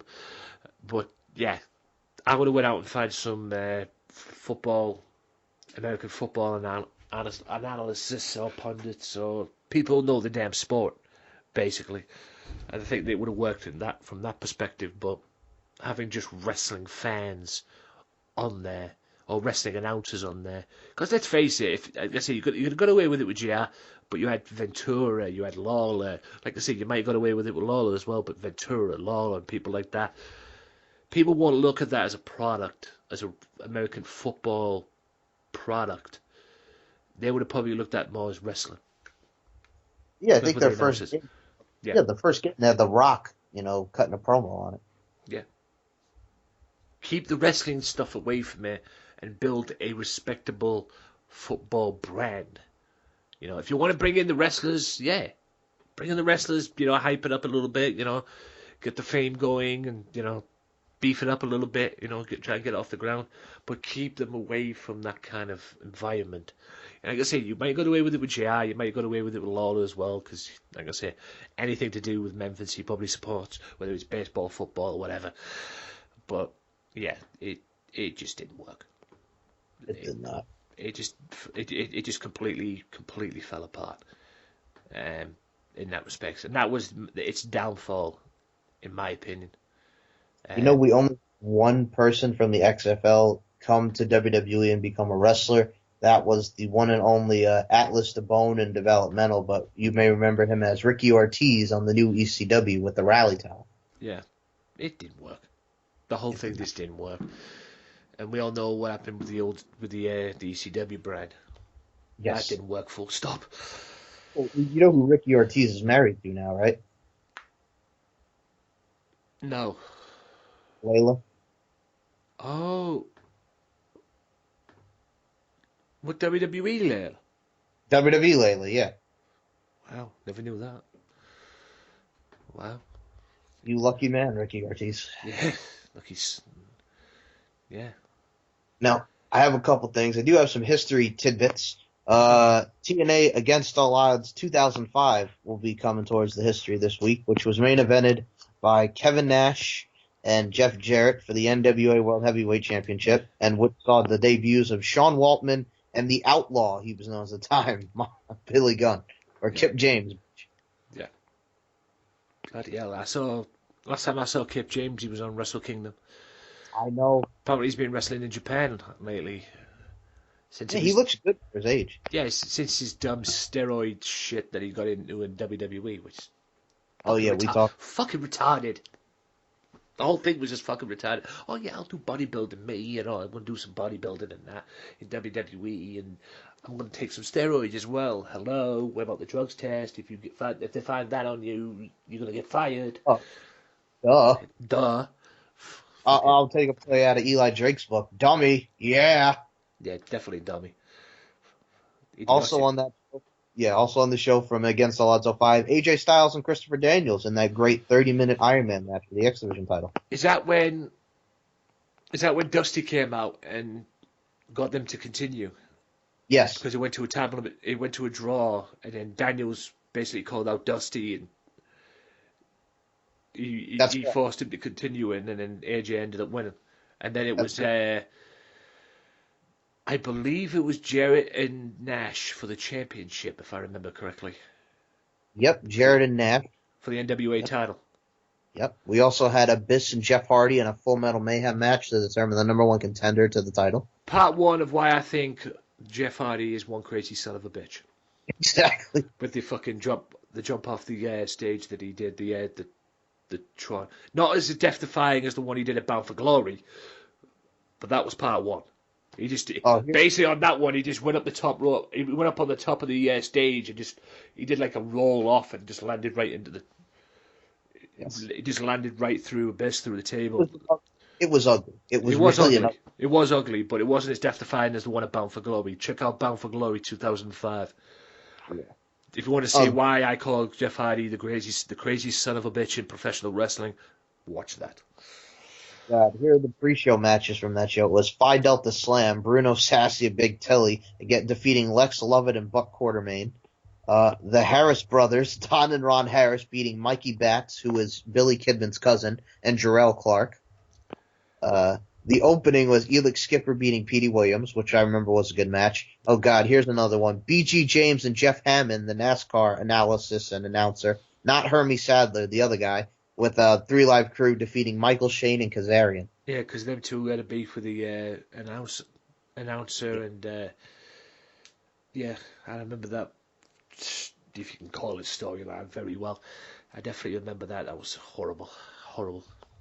Raven beating Dustin Rhodes. America's Most Wanted beat Kid Cash and Lance Hoyt for the tag titles. DDP and Monty Brown defeated Team Canada. And yeah, that was your Against All Odds 05. And then the other one from this week is 06, which was headlined by Christian Cage defeating Jeff Jarrett for the NWA title. Probably the most predictable match in TNA's history. Oh, well, it's one of them anyway.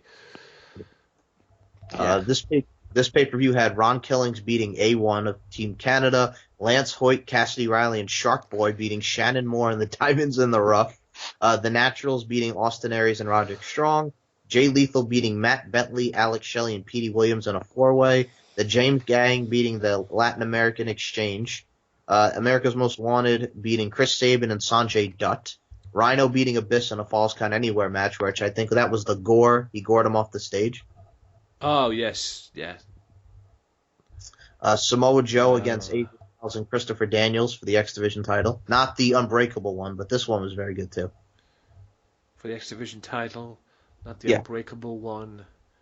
This was the one from Against All Odds 06. I didn't even know. I forgot they even had a match, because all I remember was that. The world match. All I remember was that one from Unbreakable, where Styles won it. Yeah. And the world title match. You also had Team 3D defeating Team Canada. So yeah, that was back in the day, TNA. And it was watchable. Oh, I mean, we both still watch it, but it's not as good as it used to be. And the reason why that is, ladies and gentlemen, one reason: financial problems. I'll say that friggin' logo is one of the ugliest logos I've ever seen in my life. Well, blame Anthem for that. Yeah, right. Because that's Anthem's owl. That's Anthem's idea. Oh. It's ugly, but hey, you know, they're trying to get. I think they're trying to break away from the TNA logo now. The TNA name itself now. So. And they got Dixie Carter the hell out of there. Yeah, they got rid of the cancer, as many people's eyes, which is Dixie Carter. So you can't fault that. Now I'm gonna bring something up. Yeah, no problem. I watched What Culture Wrestling, a What Culture YouTube channel. I always check it out on occasions and do that. I saw probably, and I've enjoyed their work. Don't get me wrong, ladies and gentlemen. I've enjoyed their work. They are badass in what they do, whether it's top tens or whatever, because they really get into their knowledge. And I'd like to work for them at one point.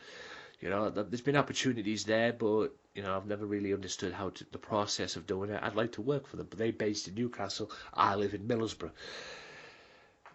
And I don't fancy the idea of getting up every day just to go to Newcastle and back, quite frankly. But, yeah, I saw one video the other day from Simon Miller, I believe his name is, the bald guy that hangs around there, who was the announcer for WCPW when it first started. It was him and King Ross, and then somebody was smart enough to take him off. I saw a video the other day, and it was entitled, I'll bring the title up. I'll find the title on here, and I'll bring it up, because the whole video itself did not make one iota of sense. Okay? And you'll probably understand why when I say it. It was about Brock Lesnar. Let's get that straight. It was about Brock Lesnar. As we're doing this right now, the replay of WCPW this past week is on there as well, because now WCPW Loaded is on Mondays, and it's on every Monday, the first live bit of it, and then they replay it on the Wednesdays and on Saturdays now at 8 o'clock normal time. It's on the Mondays at 8 o'clock, but they repeat it on the Wednesdays and Saturdays as well. So just gives you time to watch it. I prefer to watch it on the Mondays and get out of the way. But anyway, right. The video is about Brock Lesnar, and the video was titled "Why Brock Lesnar Should Win the WWE Championship Before WrestleMania." Okay. I tell you the reason why. Because there's rumors flying around that Brock Lesnar is going to WrestleMania to face Goldberg. It's happening. The challenge has been set. The seeds have been planted. But what you've got to understand is this, and please answer this as well if you know the answer to this. How can you have Brock Lesnar winning the WWE Championship before WrestleMania, where Brock Lesnar is practically a Raw guy, and the WWE title's on Smackdown? Yeah. Hello? Makes no sense. Makes no sense whatsoever. If they'd have put Brock Lesnar winning the Universal title, they might have an issue. They might have a point. Because the rumor is, and the plan is, that Goldberg is going to win the Universal title at Fastlane, March 5th. I heard. And defend it against Brock Lesnar. And depending on the outcome of where Goldberg was going to stick around or not, it's going to be Goldberg dropping it to Brock Lesnar. That's what I've been told. At WrestleMania, depending on the outcome of whether Goldberg is sticking around after WrestleMania. And apparently they're going to either lose it to Roman Reigns or Braun Strowman is being pushed for that role, or the next role after that anyway. And Goldberg's even admitted himself Braun Strowman has got the potential to be a one-man wrecking crew. Goldberg's even admitted that himself. But yeah, you could understand that this video, from what I'm looking at right now, has got 183,000 views, 183,052 views in total, 4,031 31 likes, and 3,320 dislikes. And at one point I looked at it, and it had 3k dislikes, 3k likes. You could probably understand why they've gone down this route. Because this video does not make one iota of sense. And this is the only thing that I've had a problem with WCPW, What Culture, whatever the fuck you want to call them. Okay? This is the only video that I've had an issue with. Because like I say, how the fuck can you have WWE Champion or Brock Lesnar win the WWE title when the belt's on fucking Smackdown? And he's practically a Raw guy. It makes no sense whatsoever. If they said Universal title, they might have been onto something. They might have had a better rating of it. And who the fuck's hiring Simon?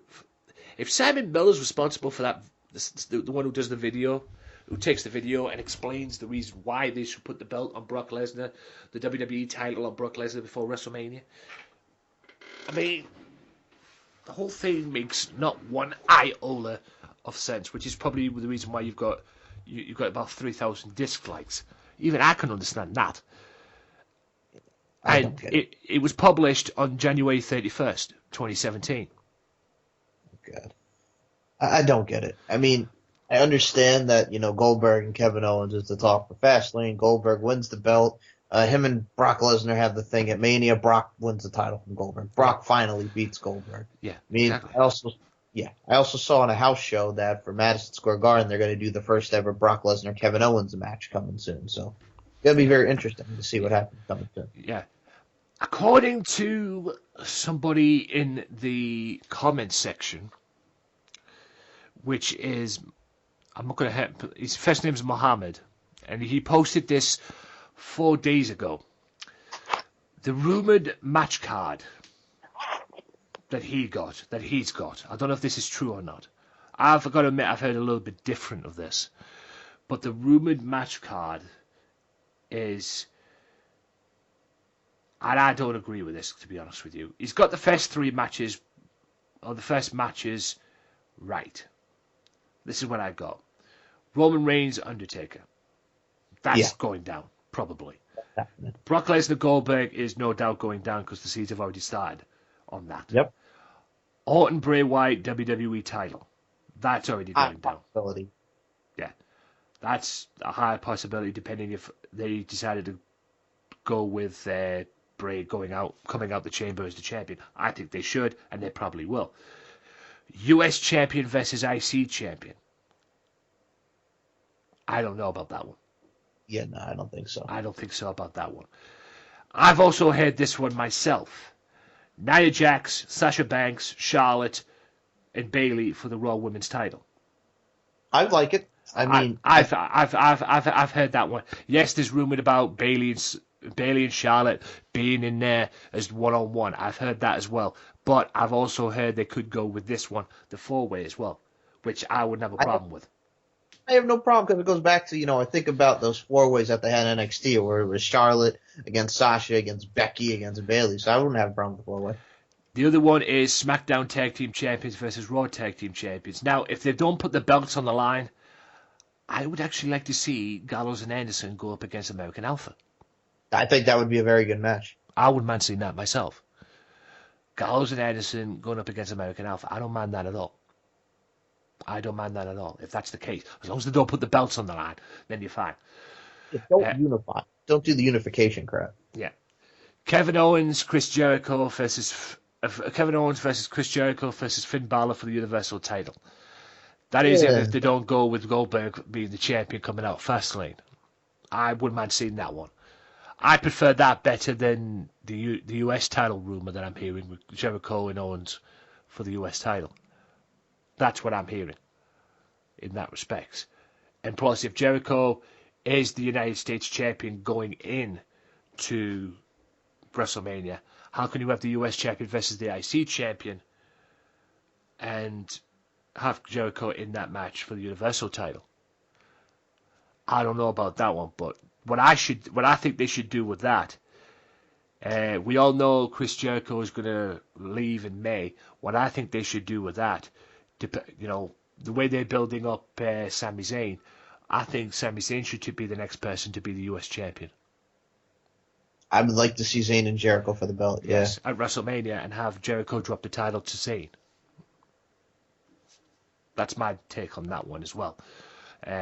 But if they do go with Jericho and that, like I said, that match in itself depends on the outcome of Kevin Owens defending it against Goldberg or rumored to be defended. It all depends at the end of the day if Kevin Owens walks out of Fastlane as champion. That's a bottom line on that one. I have not heard this one, but Alexa Bliss versus Nikki Bella versus Becky Lynch versus Mickie James for the SmackDown title.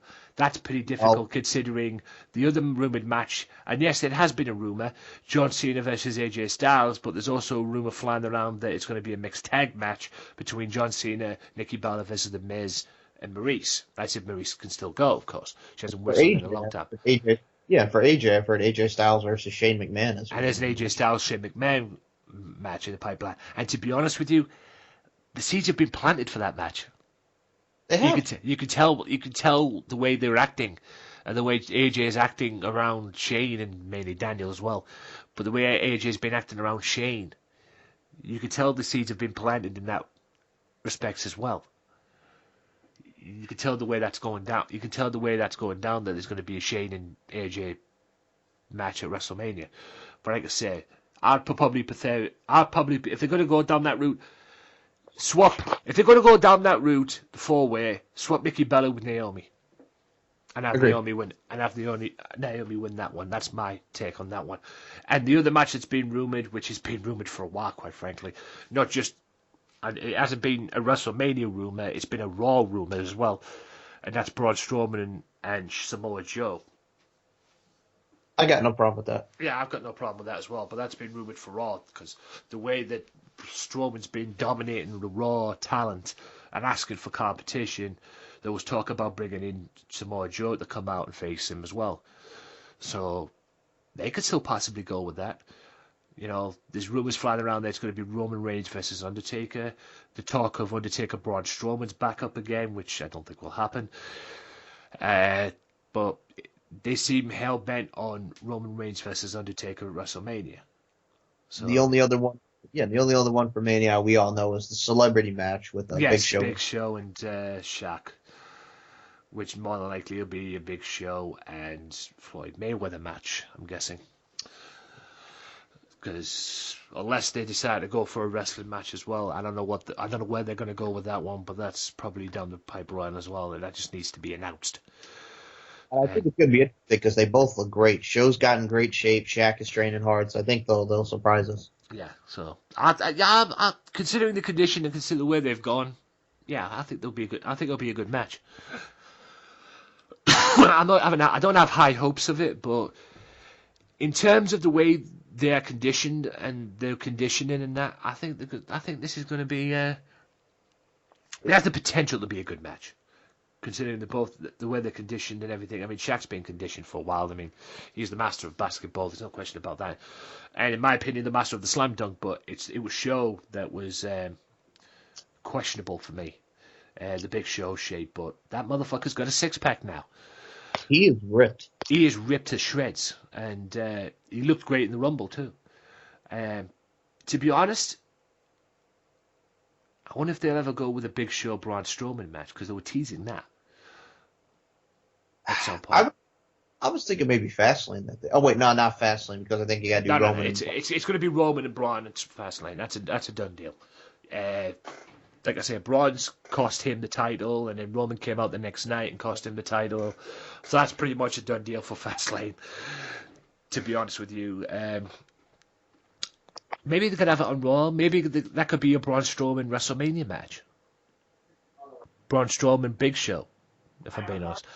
Whether it'll work or not, we'll have to, like I say, we'll have to main scene. But they have been teasing a Braun Strowman WrestleMania match. Braun Strowman Big Show match, but yeah, we'll have to wait and see on that one. But I wouldn't mind seeing it, considering now I wouldn't mind seeing any match. I mean, there was talk about Goldberg versus Big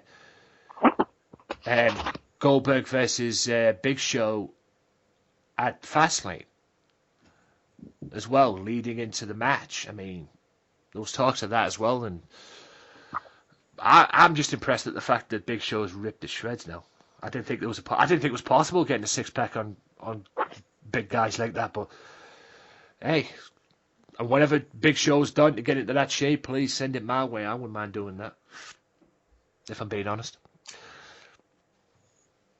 Agreed. Yeah, I mean, congrats, man. I didn't think he was capable, but he's in the best shape of his life. Maybe the matches can go. I mean, it'd be interesting to see if they have anything for Big Show at WrestleMania. It'd be interesting to see what match they'll put him in. No doubt it'll probably be the Andre the Giant Memorial Battle Royal or something. You know, and Corbin winning that as well, so we'll have to wait and see. Got anything else? Me? I think we pretty much covered it. I mean, when you mentioned Andre the Giant Memorial Battle Royal, if I was to have someone win that, I would have Braun Strowman win that. But yeah, I totally agree with you. If they don't go with anything for Strowman at WrestleMania, yeah, stick him in the Battle Royal and have him win it. Yeah, I definitely would agree with that. No doubt about that. I definitely agree with that. No doubt. They definitely need to do something with Strowman, and they've done what they should have done in the first fucking place with Strowman, in terms of him being the Wyatt family member. That was too much too soon for him. They should have done what they're doing right now. They should have done it with him a long time ago, and then maybe put him in the Wyatt family and whatever. I mean, this guy never had a match on NXT, or never even got into the NXT roster, did he?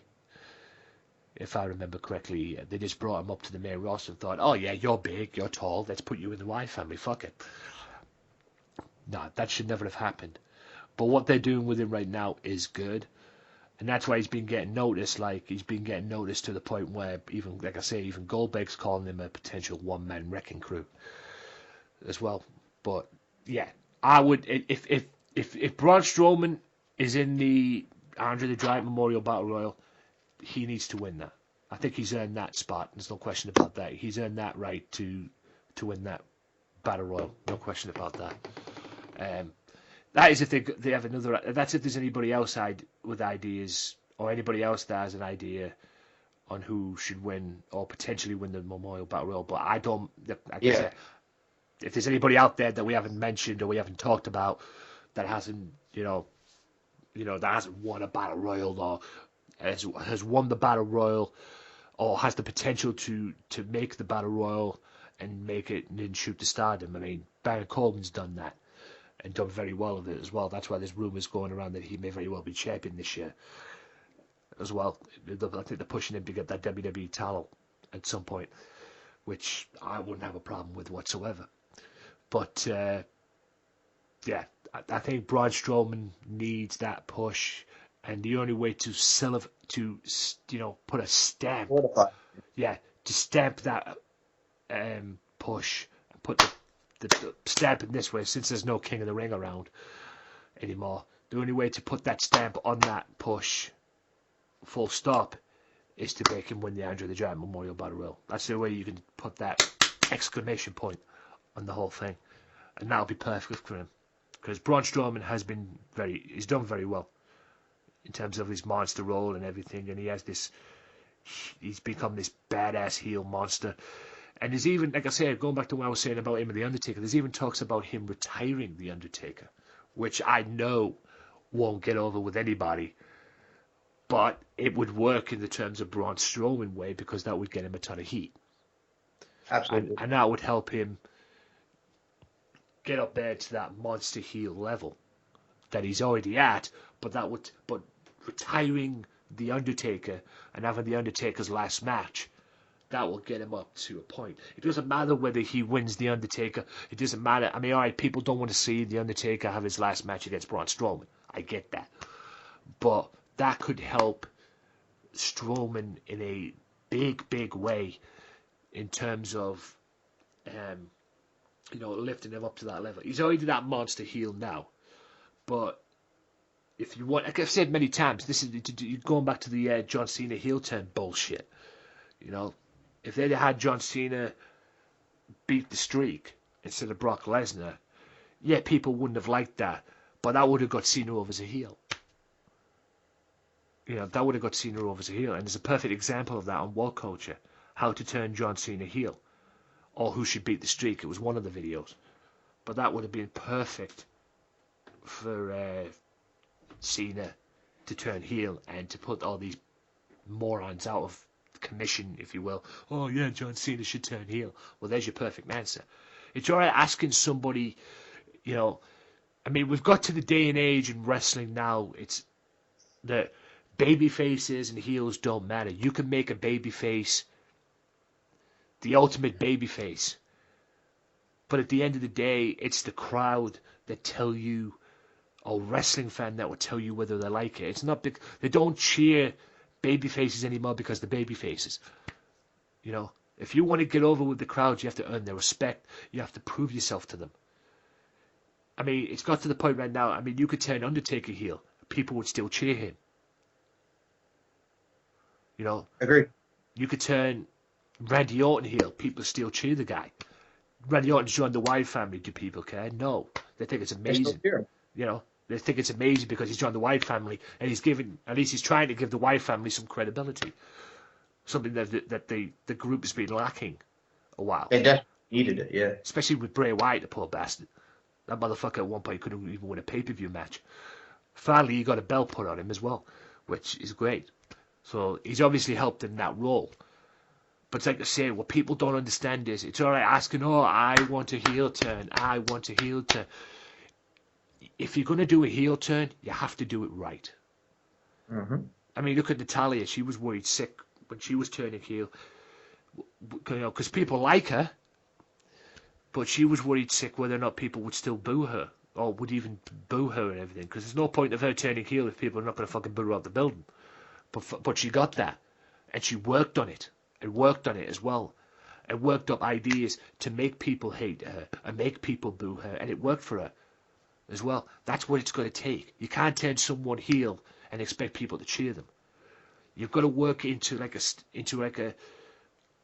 plan, like an angle where you turn that person heel and people boo them. It doesn't turning someone heel and cheering them because they're heel doesn't work like that anymore.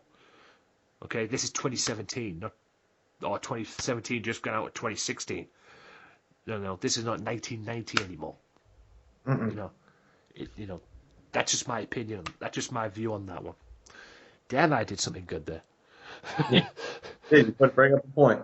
Yeah, I mean, maybe I should put that as a highlight on my channel or something like that, just to let people know, give my opinions on that. All, so, like they do on the TV YouTube channel as well. They put take different segments out of podcasts. Maybe I should put that on my channel because it's a simple thing. Because it drives me crazy when people come up and say, "Oh, they want a heel turn. They want John Cena to turn heel. They want this person to turn heel. They want that person to turn heel." But you've got to work. You've got to work at these things. You can't turn somebody heel. The days of turning somebody heel like that and expecting somebody to boo them like that ended a long fucking time ago. That ended a long time ago. Yeah, long time ago. Probably when it went into the Attitude Era.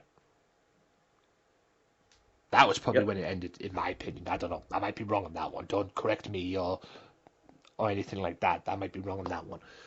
But that was when I believe that the whole thing ended, was the Attitude Era. But, I mean, perfect example of that. People, and that's why they have these heel matches now. But at the end of the day, I mean, you can have two baby faces wrestle each other. People won't get it. I mean, people want to see a villain. People want to see a babyface. I get it. But you can't force someone to be a heel and expect them to be cheered or to be booed like that. It doesn't work like that. It doesn't work like that whatsoever. Okay? You have to work at things and figure out ways to be heels. You can't force people to cheer. Like I say, going back to... How can I put this? Going back to Survivor Series where Roman won the belt in that tournament and beat Dean Ambrose in the final. This is an example. That's when I started to realize they're trying to force people to cheer Roman. That's why he's been overly pushed as his baby face when everybody fucking boos him out the building. And even I said it on my podcast at one point. WWE fans are trying to force their fans. WWE is trying to force their fans to cheer Roman. And that doesn't work like that. If the fans boo you, they fucking boo you. If the fans cheer you, they will cheer you. It's up to them what they do. You can't force your wrestling fans to say, "Oh, let's boo this. We'll cheer this and let's do this and let's do that." No, it doesn't work like that. It doesn't work like that anymore. That's why this whole thing, that's why this whole fucking thing with Roman Reigns really pisses me off. It really gets on my fucking nerves. It really does, in my eyes. I mean, You came down to him and Orton, like I said, we were talking about the Royal Rumble. A lot of people wanted to see Orton eliminated him. He did. Thankfully, we did not have him win it again. But yeah, this is what the fourth year in a row now that he was in the number 2 spot coming down to the Rumble, or third actually, if we recall the Triple H thing. So yeah. It just doesn't. The whole thing, to me, just doesn't make sense of why people are trying to force things. I mean, my philosophy on wrestling, before we wrap this up and everything, or we potentially wrap this up unless you've got something going. But no, I got nothing. You can go ahead and finish up. I'll finish this up then with this. My philosophy on professional wrestling is, if someone boos you out the building, you could set somebody up. As a booker or creative guy, you could set somebody up to the point where, you don't know what to do with them. That's just what I used to do when I used to play, Smackdown versus Raw, or back in the days when they had the GM mode. Yes. On the games, which I'll get to that in a second as well. I'll wrap it up with that one because I got asked the question the other day, what can the WWE games, how can they better the WWE games in the future? I said it on a podcast that I did on Tuesday, and I'll say it again in here, but I'll do that in a second. But going back to the GM games that I used to play, which was so fucking fun. What you've got to understand is if you've got somebody in there, you've got two guys that you want to work with. Roman Reigns, say, for example, even though he wasn't on them at the time. Let's take, hypothetically speaking, what can you do? Let's say Brock Lesnar, and you want to do a feud with Brock Lesnar and, say, Daniel Bryan. Hypothetically speaking. And you haven't got a clue how to set the damn thing out or how to set the storyline out. So what do? To start this feud off, you book him in the feud, you say, yo, it's going to be these two in the feud, you put him in a match. You put him in a match, first match, and you see what happens after that. And then you think, as you go along, of what you want to do. You know, you think, and you keep on thinking, and you keep on thinking, and you keep on thinking what you're going to do, you know, before you start. And then it just builds on from there. That's what it should be with heels and babyfaces. Because if you've got somebody here, and you could sit there and go, okay, you're a babyface. But if you put somebody as a babyface, and he or she walks out, let's talk about heat from a heat perspective, a male perspective. And they walk out, and that person walks down the aisle, and you say, oh, he's a babyface, but that motherfucker gets booed out the building. That would tell me, as a promoter or booker or whatever the fuck it is, that would tell me as a person that person is a heel. Obviously, it's not going to happen straight away. You put him as a babyface, you wait a couple of months, at the most, just to see what happens. You can't do things straight away. You have to wait a couple of months. Give it time. A couple of months. And then you push it and push it and push it. And you say after a couple of months, that motherfucker's getting booed out the building. That should tell you as a promoter, okay, it's time for a switch. That person's getting booed. He's a heel. You know? He's a heel. Okay? He's not a babyface anymore. We're putting him as a heel. Because that's what the crowd wants to see. Okay? If it was the other way around, okay, babyface. But that's the whole thing that drives me crazy about Roman Reigns. Because this motherfucker is getting overpushed as a babyface, but yet he's getting booed out the damn building. And it's 10 times worse as Cena. I don't give a fuck what anyone says. Yes, Cena comes out, gets cheered, and yes, he has his haters that boo him out the building. Yada, yada, yada, he's used to it. But that is not as worse than Roman Reigns. This motherfucker gets booed out the building. And from what I got, at least from my perspective at the Royal Rumble, I swear WWE creative team, probably Vince McMahon, are trying to put heat on this guy. And a ton of it.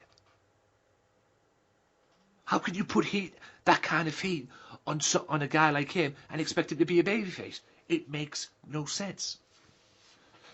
And my philosophy on professional wrestling, and wrestlers in general, if someone's getting booed out the building and you're trying to push him as a babyface, that should tell you it's time for a change.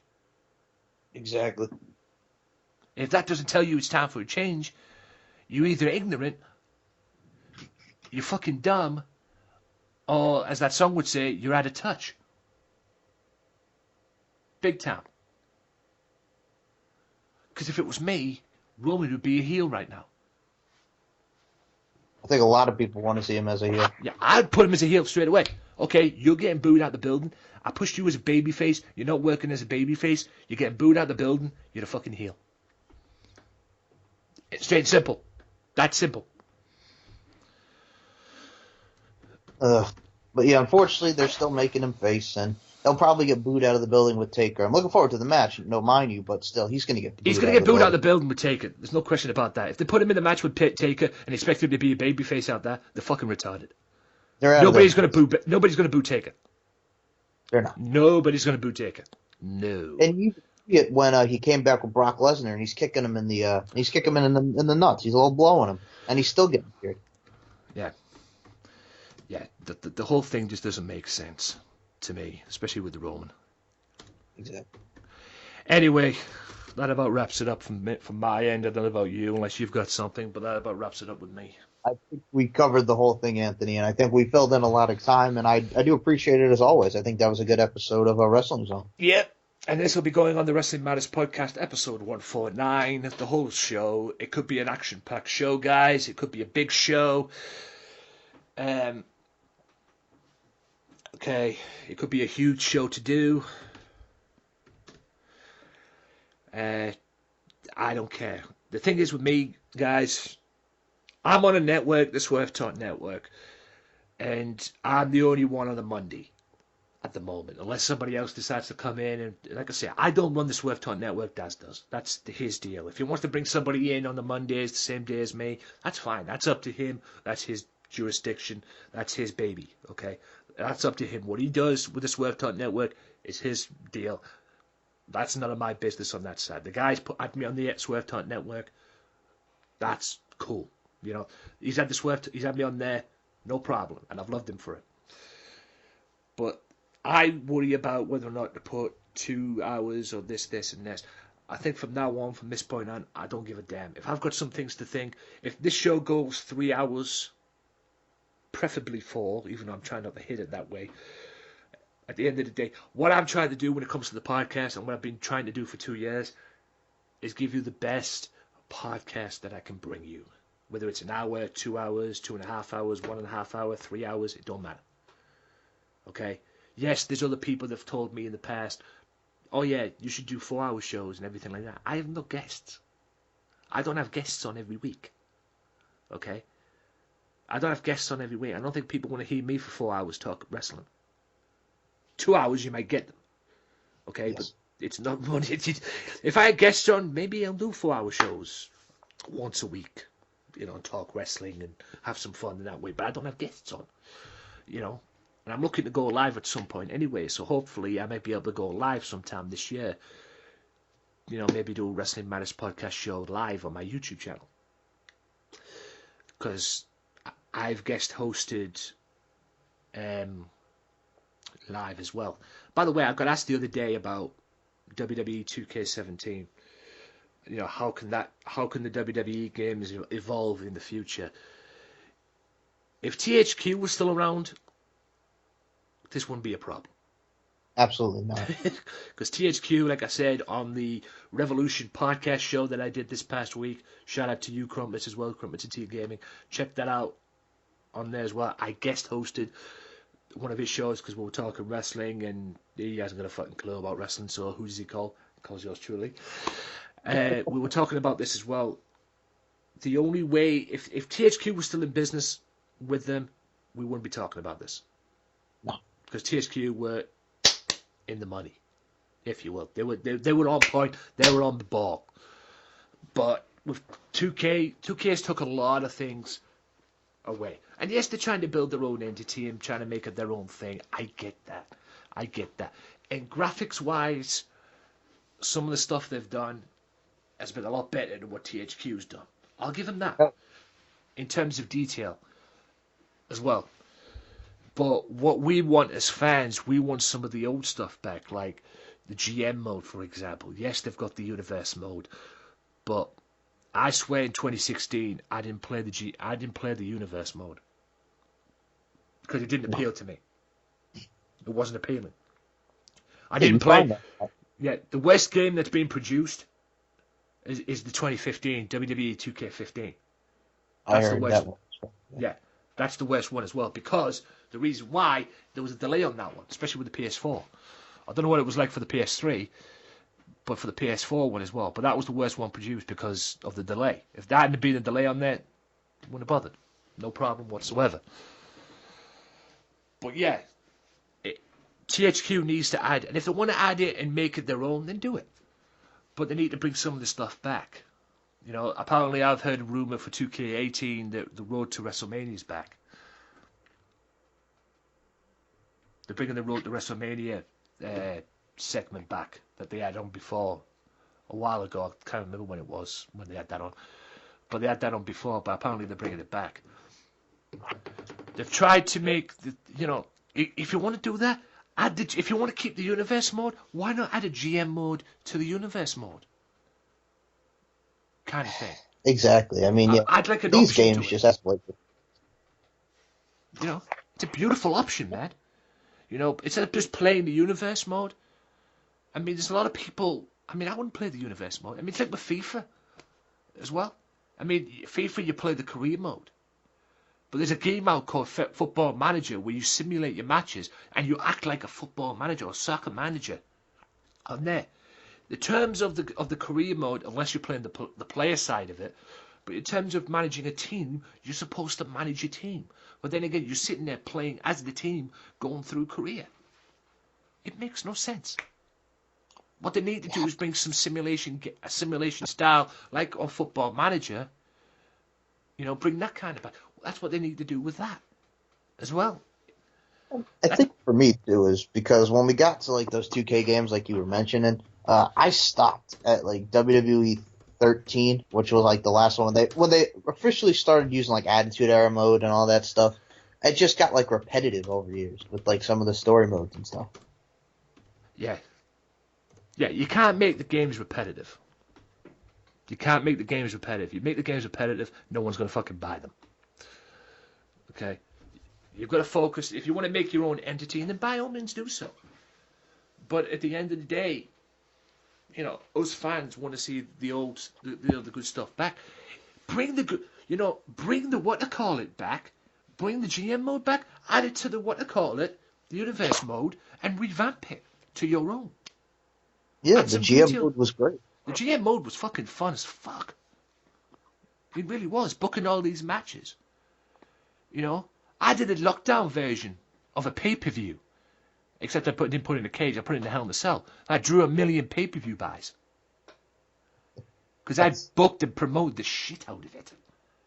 And I drew 1 million pay-per-views buys. And when they used to do it in 06 and SmackDown vs. 07. I mean, don't get me wrong, you got your I think like your other modes, like universal modes and stuff, but still, nothing can beat that GM mode. Yeah, you can't beat the GM mode. The games, I think, obviously are not the same as they were back in the day. Like, we even talk about some of the bad games, though. We did have our Crush Hours. We had those WCW Mayhems and Backstage Assaults. We had the TNA Impact game that they only did one time, and it was terrible. Yeah. God, don't get me started on that Impact game. I saw Adam versus Adam the other day with the worst. They're playing the worst wrestling games. They were in the best of 7 series. And there was Backstage Assault, Backyard Wrestling, and even the TNA Wrestling as well, the TNA Impact game. Yeah. And I don't know if I could watch them do all that, but I watched it for the 5 minutes, the gameplay, and the gameplay was god awful. It was terrible. And whose butt did they kiss? I mean, whose butt did they kiss to get Backstage Assault released? That was ECW had one. Yeah, ECW had a video game too, and I mean that was not the best idea either. But they had a video. Yeah, do you know that rapping game they had? The wrestling game with rappers. Oh, I had that. Jeff Jam Vendetta. Yeah. Do you know that was the seed or the sample from what the next WCW video game was supposed to be before WWE bought it? Oh, you're kidding. Yeah. That's funny. That was the plan. That was the sample plan of what the next WCW game was going to be, Def Jam Vendetta. But they had to scrap it because WWE bought WCW, didn't they? Yes, they did. So they had nothing to work with. So what did they go and do? Oh yeah, we'll go and play. We'll go and get some rappers in. We'll get some rappers in and fill the game up with some rappers and have them wrestle. Yes. So if anybody wants to see DMX and Nor and Dub C and all these rappers wrestle, yeah.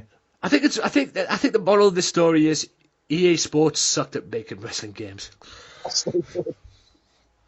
Stick to your FIFAs. Okay. Yep. Stick to your FIFAs. Oh my god. Okay, you're good at making them. I'll give you that. But wrestling games, don't do it. Don't do it. Well, unless you're going to work with guys who know what the fuck they're doing in terms of wrestling games. But other than that, you guys, nah. You guys ain't got a fucking clue. But anyway, that about wraps this up for me. And wraps this up for Michael as well. This has been Wrestling Zone, episode 7. It has been absolutely a pleasure as always, Michael. And yeah, promote your shit and do what you do. You know, where can they find you on the great social media? And I use that term loosely. Yeah. Well, as always, it's a pleasure. Wrestling Zone episode 7. Our show, Wrestling Unleashed, is now on the Swerve Talk Network on Saturdays, 3 p.m. Eastern, 8 p.m. UK time. And Anthony and you and I will be doing Wrestling Unleashed next week. I believe we're up to episode 9, if I'm correct on our thing. But yeah, we got another one coming next week. Yeah, I guess next week we can. I mean, I haven't done the Wrestling Unleashed for a while, so I guess next week we'll be doing Wrestling Unleashed for the Swerve Talk Network as well. You know, I guess you can call this a pilot episode, if you will, for the next thing. I don't know if I'm going to be available for all the shows like I've talked to Michael about, but I'm sure we can work something out. So yeah, I'm there with the Wrestling Unleashed as well on the Swerve Talk Network. There's going to be a chance that I'm not going to be doing like this every week because, like I say, I've got my own shit to do as well, my own podcast to do. I need to get this done because, like I say, I made a commitment to you guys April 7th that I was going to do this, and by God, I've done it. And I'm close to 150 episodes. 150 episode will be next week, and I would imagine it'll be the whole kit and caboodle with ICW and stuff like that. By the way, speaking of ICW, check out the ICW On Demand service. Well, if I can just quickly throw this in. Fear and Loathing 3 is up on there to watch. Check it out and see the difference from ICW back then to where it is now. But anyway, continue. Okay. Also on the Swerve Talk Network now, Sundays, 3 p.m. Eastern, 8 p.m. UK time. We got the golden age of everything with my homie Steve and myself. We talk the golden age of everything from 1976 to 1984. Fridays, we got the S&M Show podcast and all my solo stuff. That's Fridays, 9 p.m. Eastern, 3 a.m. UK time. And I am now, starting next week, an official member of the Max Wrestling podcast crew and an honorary captain, and also now the current Max Wrestling Knowledge champion, dethroning one Kinny Killa over his 200-day reign. Shout out to Kenny, though. Kenny's awesome. Sunday Segue and all the fine partners on the Swerve Talk Network. Yourself, Anthony, Wrestling Matters podcast, Offshoot Radio with James Belmont, Max Wrestling, just the whole entire crew on the Swerve Talk Network. You can check us out SoundCloud, soundcloud.com/MCLarkin92, the Facebook S&M Show podcast and S&M Network shows. SoundCloud.com is MCLarkin92, S&M Show Podcast Network, which has the S&M Show podcast, the Stephen X Experience, Golden Age, Wrestling Unleashed, Wrestling Maniacs, and interviews, the whole 9. The Twitter is at SM Show 1 or at MCL92, and the Instagram is Larkin_92. And there you have it, guys. If you want to check out the Wrestling Matters podcast, check it out on SoundCloud.com. Also, check it out on the YouTube channel as well, AJW Wrestling Matters. And check out all the other audios as well on there as well. And also on SoundCloud. Also, Radio Big World as well. And, of course, the Swerve Talk Network as well. But for Michael Larkin, my name is Anthony Walker. And for this audio, at least, this will be going up on the Wrestling Matters podcast, episode 149. The full thing. I don't give a fuck how long this takes, but it's going up. It's a big penultimate episode, so check it out. And until then, guys, wrestling matters as it should to you. Peace out. Peace out. Be sure to listen to the Sunday Segway Wrestling Podcast. What? Every Sunday with Kenny Killer and the Galdem Sugar Shubs. Yes! Yes! With all the news, views, and laughter that you want. They like jet airplanes. Woo! They like long limousines. Every Sunday, the Sunday Segway Wrestling Podcast on Podomatic, iTunes, and YouTube. So why don't you choke on that, slap nut? Welcome back, ladies and gentlemen, to basically the end of the podcast. Yes, I'll do an outro for you guys as well. You know where to find this now. We know where to find the Wrestling Matters podcast. Episode 149 will be on the Swerve Talk Network. Like I say, Max Wrestling, S&M Show, Wrestling Unleashed, I'll be on there as well.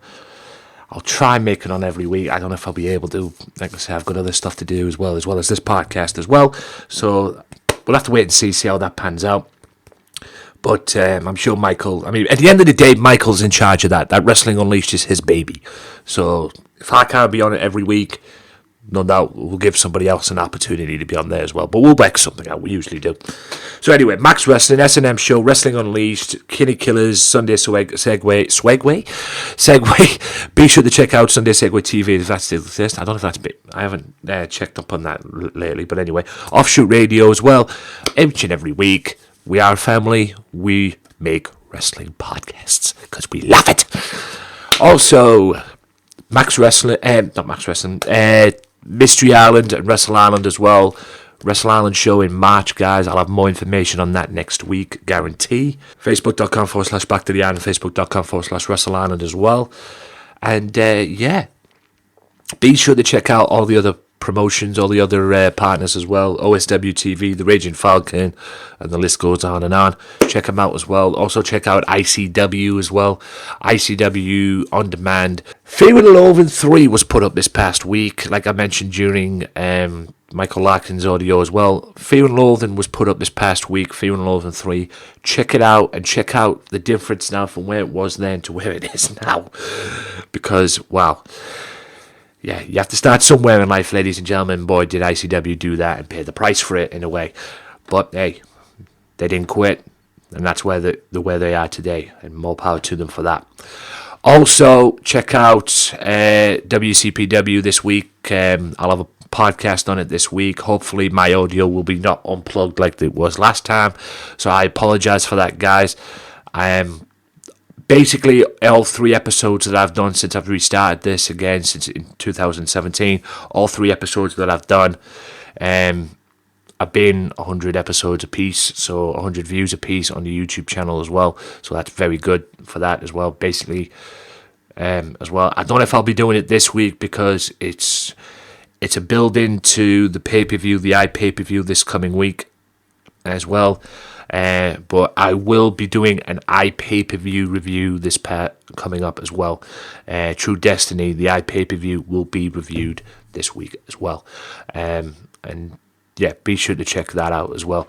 But I'll tell you what I'll do this week as well. I'll go back and watch, if I can, and if I have time, I'll go back and watch Lights Out. I found where I can get Lights Out, WCPW Lights Out.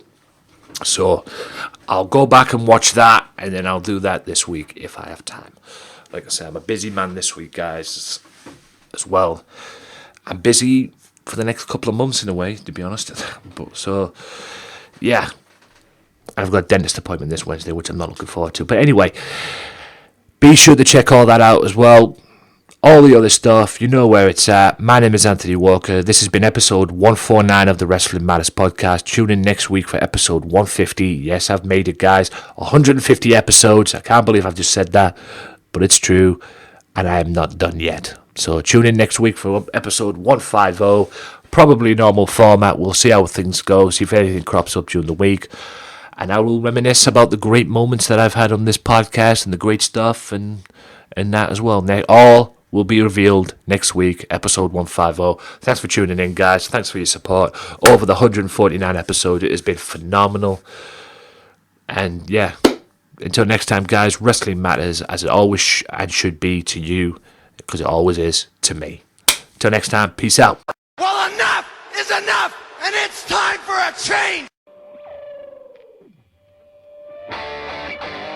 Professional wrestling, this is it. This is us standing up. Yes, yes, yes, yes, yes, yes. That's 13-14. Make it till death. Dina, I am the best in the world. 'Cause that's the bottom line. 'Cause Stone Cold said so.